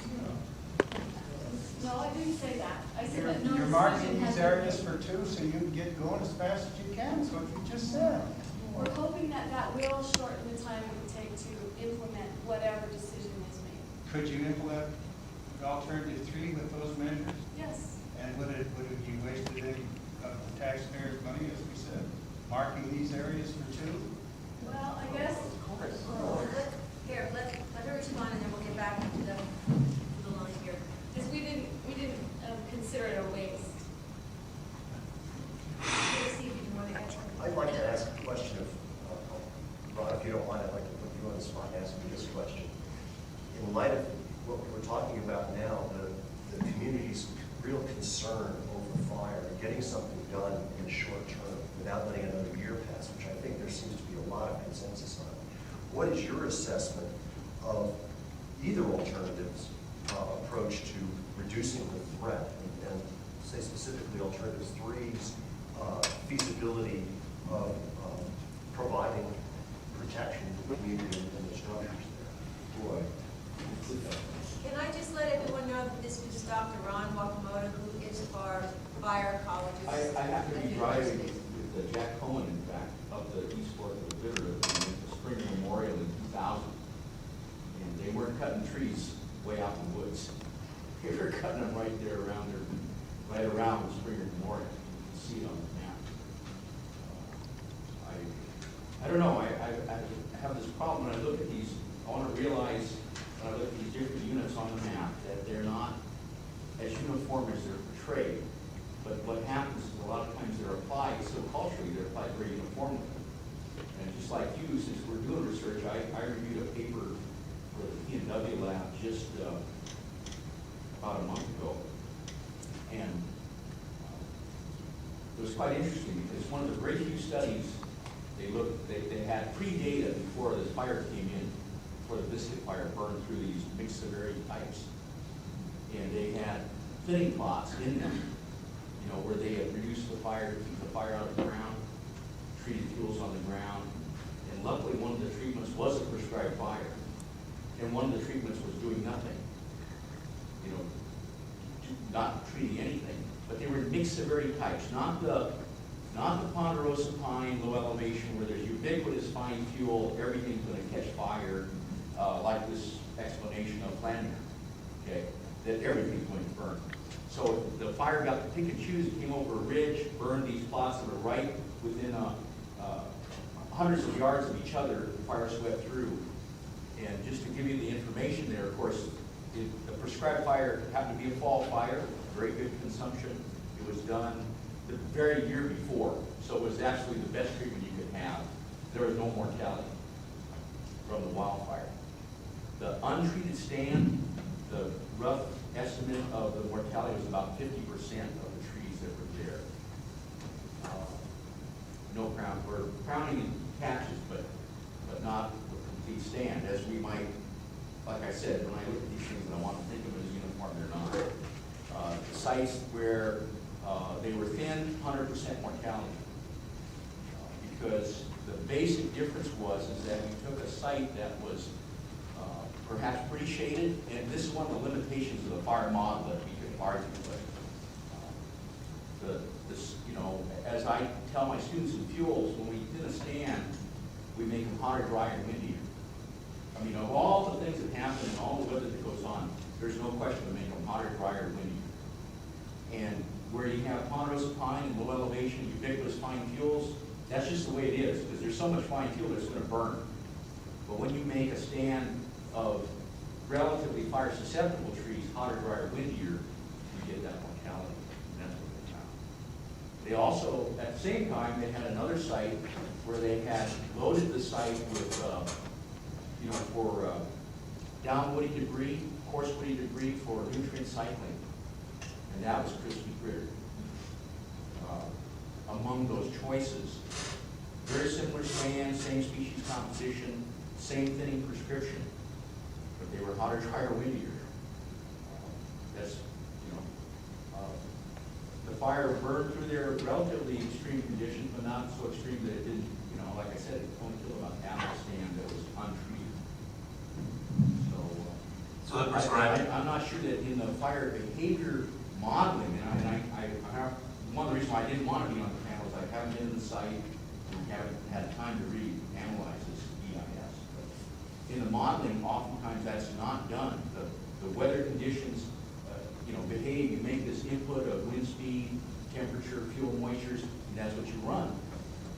But ecologically, on that same place in the adjacent site, the one that's thin is going to be hotter, drier, windier, so you have different behavior and more mortality. I was wondering if on that biscuit example, prescribed fire treatment predicated with some cutting of any kind, or was it just? No. Do you want to answer the question? Sure.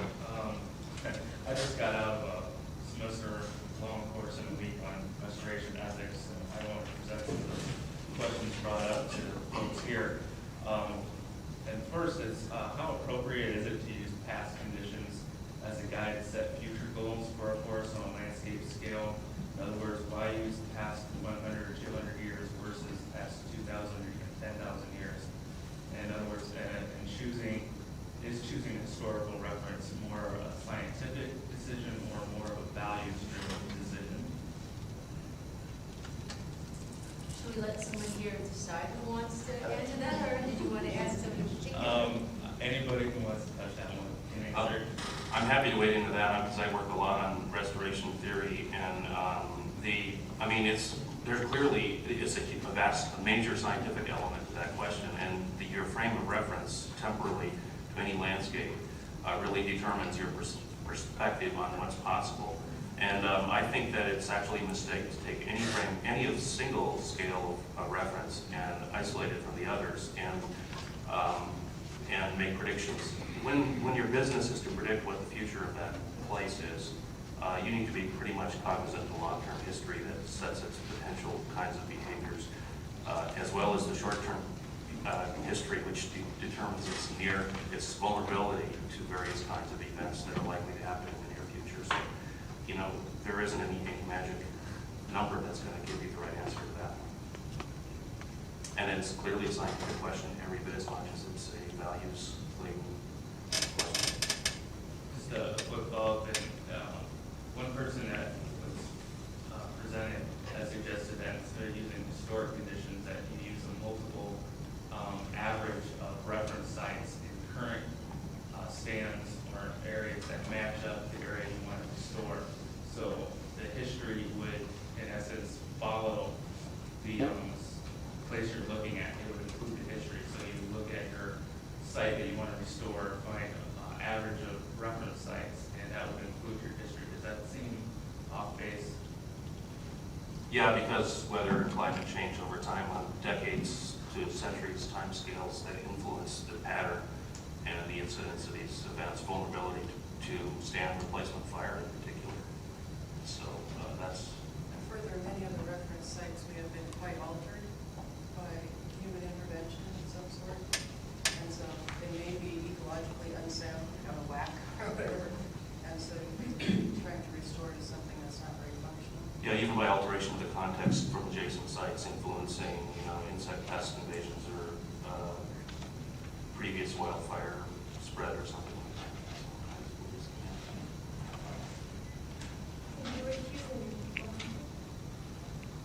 that. Yeah, Dr. Six, it occurred to me when you were talking about the genetic loss when you manipulate these native, unlogged, basically they haven't been subject to the industrial treatment.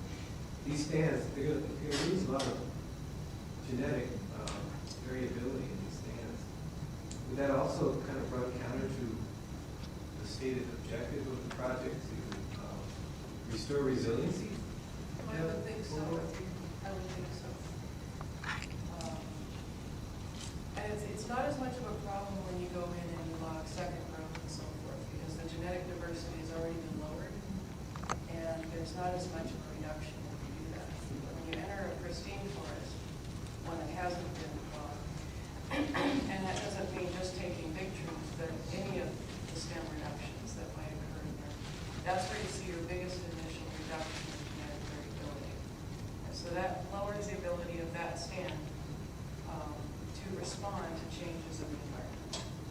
And that can be on even just, over, a few hundred years, 1,000 years, you can get some pretty wild fluctuations in conditions, drought, and so forth, temperature, but also faced with global warming, or at least the potential.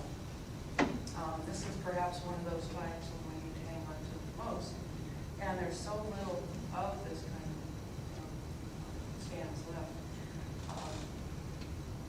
So that's one of my concerns when I hear about that.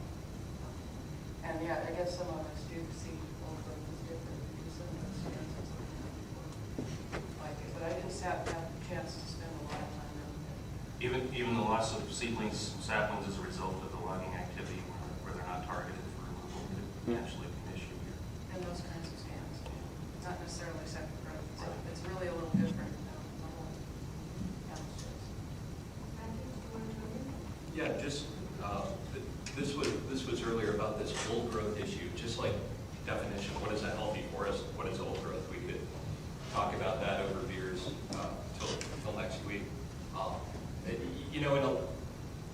We realize we're dealing with a federal agency here, a bureaucracy, so we have administrative categories where everything goes in. Anyone who deals with the Forest Service knows you might have 15 or 20 different categories that each chunk or the landscape is kind of divided into. So, true, some of these areas may not be classified by the Forest Service administratively as old growth.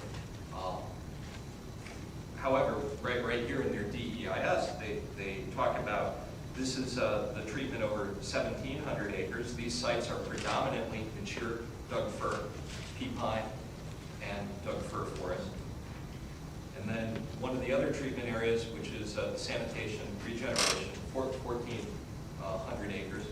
These areas are characterized by mature stands of Douglas fir with excessive levels of Douglas fir bark beetle mortality and overstory. So, again, a lot of this, we could argue about, yes, it's old growth, no, it's not old growth. I'd encourage people just to go out there and look. Does this seem, these are mature stands of trees. So, again, some of this, there's roadless areas on national forest land that might be 8,000 acres without a road, but it's not classified as a roadless area. Then there might be a 5,000 acre that is. Well, it doesn't mean that one's roadless and one's not. So just kind of caution us. We're kind of dealing with, once you go out there and look, I'm quite confident that people going out and looking at these 4,000 acres, about 3,800 acres, will see that they are mature stands of Douglas fir, some pea pines mixed in. Whether you want to call it old growth or macaroni and cheese or whatever, the forest kind of speaks for itself as to what it is. Well, one clarification on that, I think it's really well known that that definition includes old growth standing dead trees are part of that. That's old news to anyone in forest ecology. And also down old growth trees. That's part of what an old growth forest is, of course. So feel like there's been some confusion about that. Earlier, when Sandy was talking about the alternative to, quote, leave everything big out there, pretty much she said, but not much of the dead is left out there. I believe, if I'm right, there's around 200 Doug fir snags per acre. Right now, we're going to get this down to around 7 to 9, I think is the average in the project area. 2 to 18 snags would be left per acre. And again, the largest. So there's around 200 on average. Right, so there definitely will be a reduction in snags through this treatment. So think about that removal of 200 down to 2 to 18, and think about that in terms of the harvesting methods that we're going to have happen out there. These trees are going to be dragged along the forest soils. There's going to be machines out there pulling all these off. And when I heard Dr. Frizzell say native fish prospered after the 2000 fires, well, are they going to prosper after this? You've already got this TMDL limited stream out there, and then I also hear some of the fire ecologists saying that these treatments aren't necessarily going to do anything to reduce fire intensity. Very likely could increase them. So are we achieving our objective there? And there's a lot of other things that I feel like we don't bring up because they're givens. We touched on soil compaction from the body. We haven't talked about exotic species introductions. We've heard some interesting things about genetics today. There's a whole host of issues that I think we need to bring back into our mind that happened when we go out there and log. So my question I want to address to Dr. Siebert, and I know you're involved in some forest restoration. And I'd like to know what you think, where would alternative move us in terms of trying to have this goal of restoring this forest ecosystem, and with an emphasis on forest structure and what the removal of that structure will do to the forest's future trajectory. Okay.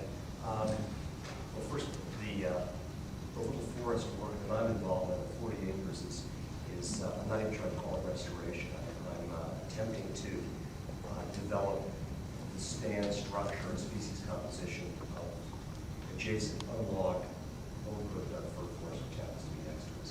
So that's sort of my model to follow. In terms of this project with regard to alternative two, I guess I would respond by saying we're spending a lot of time talking about, it seems, one type of disturbance, fire, and wanting to recreate or emulate some kind of natural disturbance regime. I'd have to defer to Ron and Arno and others here with regard to exactly what fire and how it has functioned historically in the sites and what it's likely to do in the future. But I'm left wondering, or just asking questions about the fact that in addition to that fire, or that form of disturbance fire, we have periodic, episodic, normal marking infestations. I mean, that's something that occurs on a regular interval in this environment. Another type of disturbance that I'm more familiar with from where we have our property in Washington State, as well as where I work in the tropics, but it's also a factor in this forest, is wind. All of these other disturbances are normal, and they also interact and function to provide some of that diversity and mosaic that creates these forests. So, yeah, in terms of what the implication would be of reducing standing dead from 200 to 2 to 18, well, that sounds pretty significant. Wind obviously is going to have an effect. If those trees were left, they'd be coming down. Some would probably stand. It would create a very, very different sort of environment. And if I may, maybe just to relate to that, one question that I would like to just get some feeling for, because it's an issue I'm dealing with actually on our property in Washington as well. And that is how long in the East Fork environment do beetle-killed trees retain market value? And I ask that because when we toured this site a month ago, it was evident not only were they beetle-killed, but there's also a pretty significant fungal infestation. And I know from Western Washington, they don't last very long at all. What's your sense of? 2 to 5 years. And really one of the averages around 3 to 4. You're right, we do have a lot of house fungus with the leaves in it. And it's there, big Yeah, time. it's there, yeah. So to recover the economic value, it has to be a free approach. So, in fact, to add on to that, when you first said that in your property in Washington, you look towards an unmanaged forest in order to direct you in your management on your land. If you were in the Middle East Fork community, would you look towards the unmanaged forest out there? And is that the same forest you see proposed for this heavy cutting? Maybe that's not really a question, maybe it's a statement, but I sort of see that as an ironic thing for in terms of that's what you're looking for to restore in one place. And this being, if you live in this environment, you might look to this area. Yeah, I think it would be pretty essential to maintain some forest stands of these mature old growth characteristics that go untreated, so you have some means to compare, assuming you do some rigorous monitoring and evaluation, to be able to learn from the impacts of your treatments. Without that, I think it's even that sort of study. I want to start out by apologizing to the lady over there for my attack. I just could not believe what I heard there for a minute. I lost control. I apologize. I am not a forester, and this is the first meeting I've ever come to about this subject. I am a resident of Sorrel Springs, and we are trying to make our community protected against fire. And we've been working under the rubric of the Firewise community, which I understand is supported by the Forest Service. And we are passing out brochures and doing a variety of things to tell people what they should do to protect their home. There's nothing in there about talking about a mile and a quarter away or 2 miles away. So there's a real disconnect here.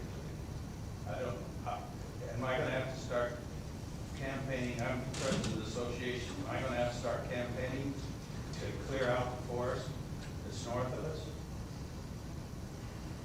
That's not what we're being told.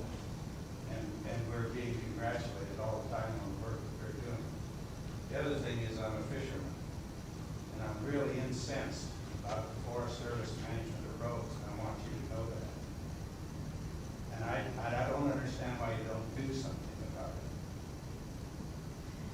You know, did you have any idea the economic value of fishing in this state? You ought to be thinking about that as much as you are about trees. You ought to think about the quality of the water. Those things are very, very important to this state. And it's, I think, a lot more important than the timber. Not the forest, the timber. I appreciate that. You can tell you're an angler. It's very clear. It's important to you. You said 2 things. One was the Firewise information you're getting about protecting your home. The Forest Service is very active in an outreach with information for homeowners and what they need to do. In the Middle East Fork area, homeowners have been involved in a cost share program, which is partly federally funded to offset their costs of reducing the fire risk right around their homes. It's been active. Dr. Nakamoto said he went up to Springer and he saw that they were doing some fuel reduction right around the homes, and that's part of that Firewise program. That is one element of reducing the fire risk, and it is a very, very important element. It's primarily done on private property. The work of the National Forest is a little different at the broader scope, so that's just a comment on that. We do care a lot about the watershed, and situation in the Middle East Fork is not ideal in the watershed condition. There are opportunities to improve the watershed within the Middle East Fork, and we've identified that. The situation with the Middle East Fork project is that we have a very specific purpose and need to do vegetative treatment. That does not mean that watershed restoration work shouldn't and won't be done in that area under a different project. And there is work that can be done out there, there's no doubt about that. And there's a lot of discussion about how we can do that. That is an important question, and it's different than the focus and the purpose and need identified for this particular hazardous fuel reduction project that I'm talking about. Doesn't mean that one or the other shouldn't occur, it's just we're looking at the projects in a different way. Thank you. Steve, Jordan. I just wanted to have a follow-up question here. You brought up a really valuable point that has tremendous economic value of fisheries. And it was noted already the importance of this area for hunting. I'm going to once again pick on somebody in the audience. Les Mark, I hope you don't mind me doing this. Just identify who it is. Les Mark is why you're a thinking of it. wildlife biology professor recently retired who could be better, I guess, positioned to maybe answer this question. And my question then would be, do you have any sense of what impact these proposed treatments in the remnant unlogged stands might have for elk habitat, and let's be real specific, for elk hunting success? I'm kind of wrong.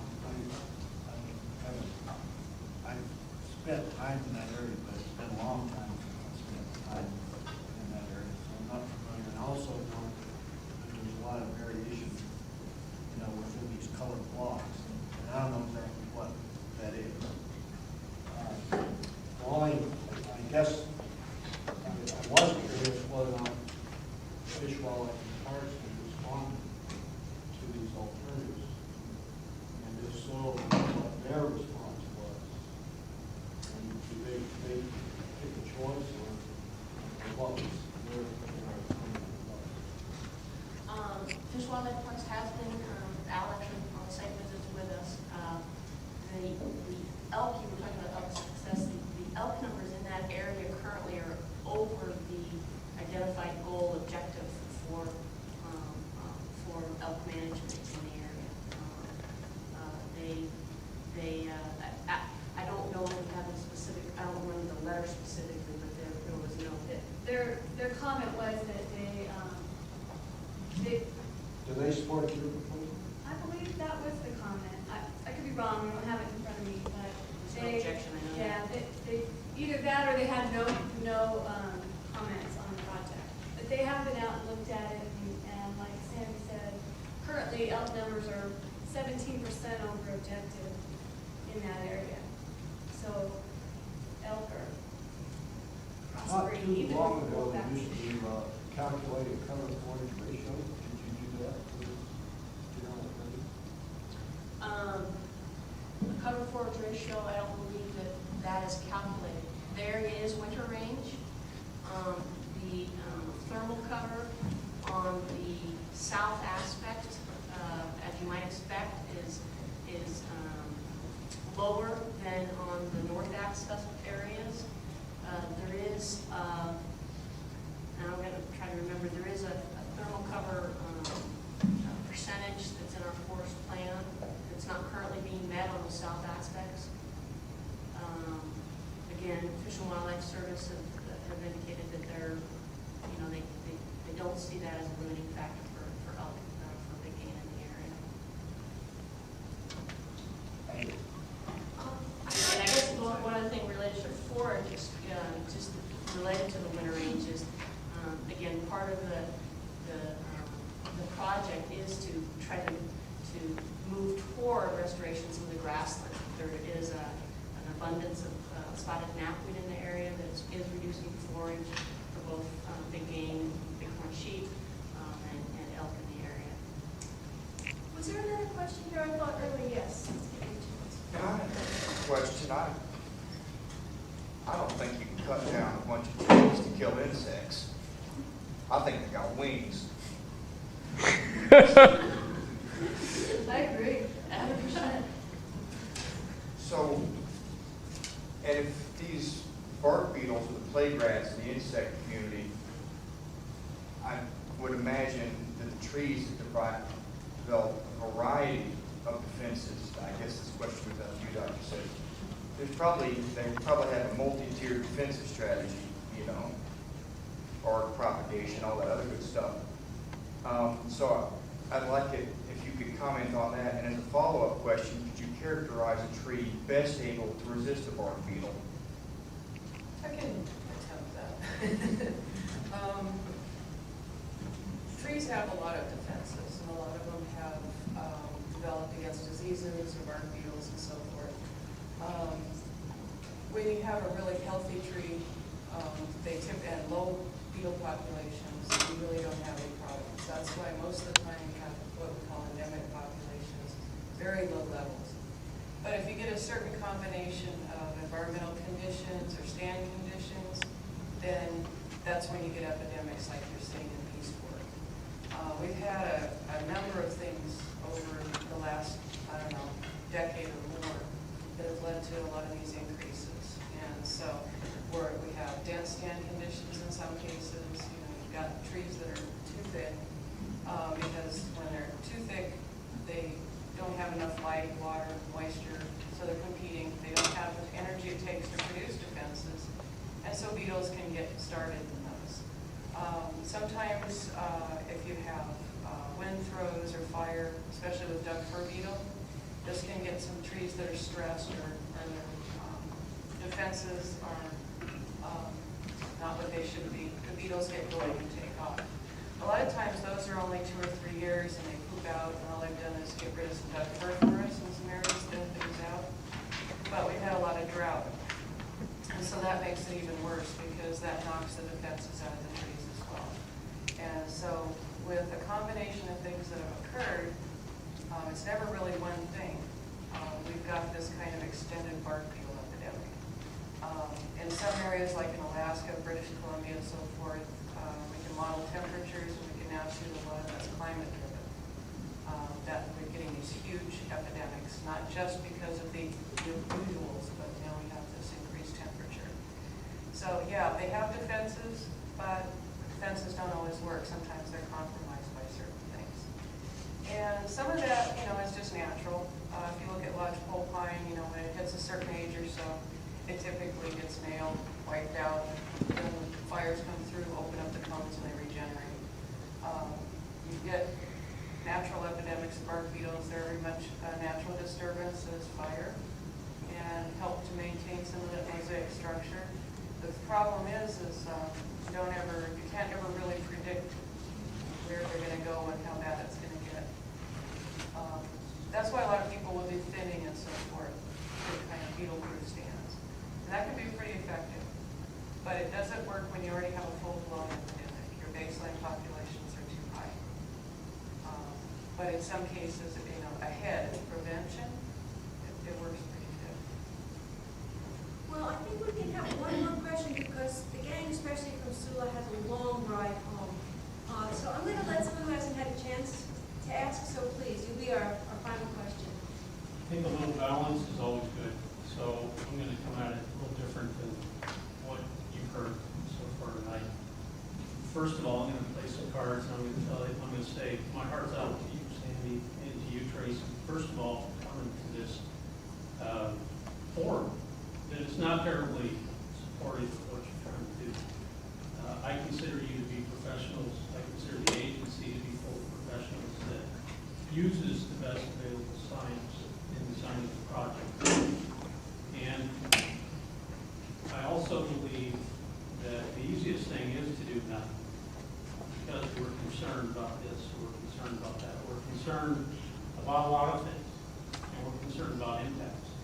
I also believe that there's impacts of me sitting here in the house that I own in the Missoula Valley, and the vehicle that I drive to work when I'm not riding my bike. And so I want to lead off with that just by commending you for the work that you've done and knowing the Forest Service like I do, I don't consider them to be least of which is they're currently being sued by the landowners that are in Laird Creek drainage for the fires in 2000. And I think that lawsuit is not only taking up a lot of time, but it's also going to cost eventually the agency millions of dollars, and probably for no fault of their own. But I think they are motivated by the knowledge that if a similar fire rolls through this part of the East Fork that rolled through in 2000, and I saw that happen, they'll be sued again, regardless of what they do. And they'll be sued for not doing anything. And they would probably be sued if all they did was stand a few hundred meters around each home. And so I think the agency should be commended for trying to do something. When I read through the effects analysis, I don't see the effects on fisheries that's going to bring doom and gloom. In fact, we talked about the world-class fisheries at the Bitterroot. I was in a fly fishing shop before I went fishing last Thursday, and I heard people talking about how great the fishing was on the Bitterroot. When I came down out of the Middle East Fork last week, after staying a couple of wonderful nights in the McCartan Lookout, that's all I saw were fly fishermen guides all over there. So even though I would tend to agree, Dr. Frizzell, that there's been a lot of impacts to this from past logging and road building and that sort of thing, I think natural processes have shown, whether it's man-made activities or whether it's fires, that they are resilient. That certainly means we should pay attention to mitigating and restoring a lot of the water quality problems. I happen to believe that this agency does it when it either has the funding from Congress to do so, or when it can get a project approved that creates the value in order to do it. And as I look at the analysis between the alternatives 2 and 3, I see quite a bit of value generated by alternative 2. I don't see a lot of value generated by alternative 3. I have a question for Dr. Six in terms of what type of genetic diversity exists right now in the 300,000 acres of land that was burned in 2000. And I'm talking primarily the stand replacement portions of that, which historically would have been some mixed species conifers, possibly ponderosa pine. It seems to me when we have stand replacement fires go through areas that historically may have had low intensity, high frequency fires, that we've lost the genetic diversity there. And I think that's what the agency is looking to do. And I guess I had one other observation before be quiet is I'm confused with what Dr. Wakamoto said about drier, windier, and hotter. Excuse me. I'm confused about that relative to Dr. Fiedler's research that has shown that in order to modify fuel behavior and to provide wildland firefighters with the ability to catch fires, that you actually have to do comprehensive thinning. You can't thin from below. You actually have to modify that stand. And what I heard you say seems to contradict what he said. I don't know if that was your intent. What's that? I'm talking about mixed severity fire regimes. Okay. And he's talking about ponderosa pine with high frequency. Okay, so he was talking about solely ponderosa pine. And actually, his stuff's never been tested with a fire. Not where we systematically looked at what the fuels were and the condition where the fire occurred. It's only the model. Do you want to end with a question to one of these guys, or? Well, I realize most of my comments were, or they weren't questions, they were comments, but, you know, I think I'll summarize by, I tend to, when I get frustrated, I fall back into a global view myself because I've spent quite a bit of time overseas and working in forestry in third world countries and things. And I think if, to sum it up, I would say the Forest Service made one mistake in this, and that's calling it something that uses the term Middle East. Because I think if you do that, you're guaranteed that you're going to have a fight on your hands. So with that, no, I just wanted to provide a little balance to the evening and appreciate your indulgence.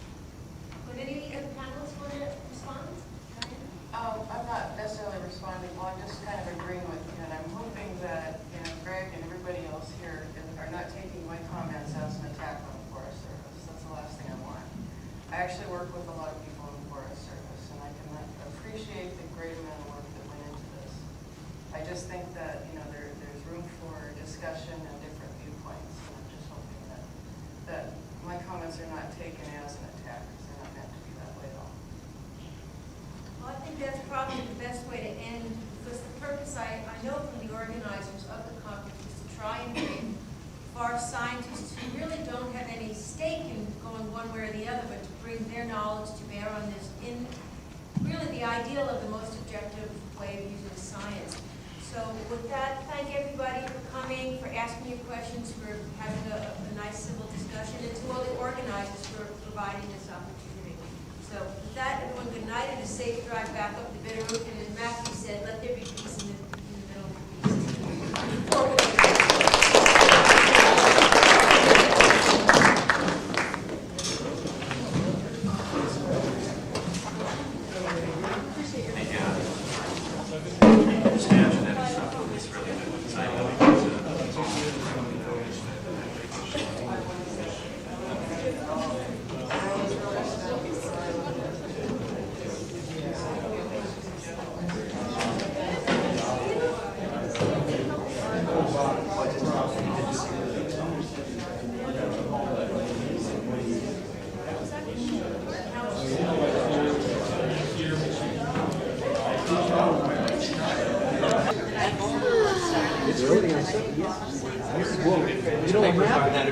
See, I said I came back Wednesday, right? Well, on Thursday I come in, and you won't believe it. Went in his room, and there was all this stuff. Just wiped the garbage cans and wiped the tables down.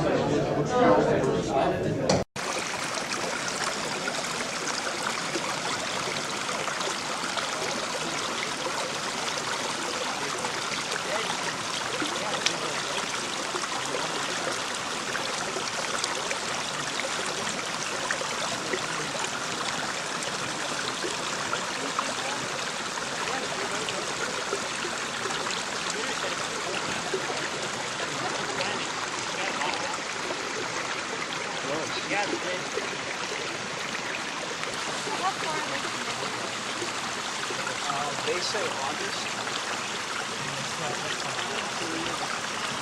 We had 60 people out here, the Eastport people saying that it's all the community members that put out here in the Oh, yeah. Cameron was with them.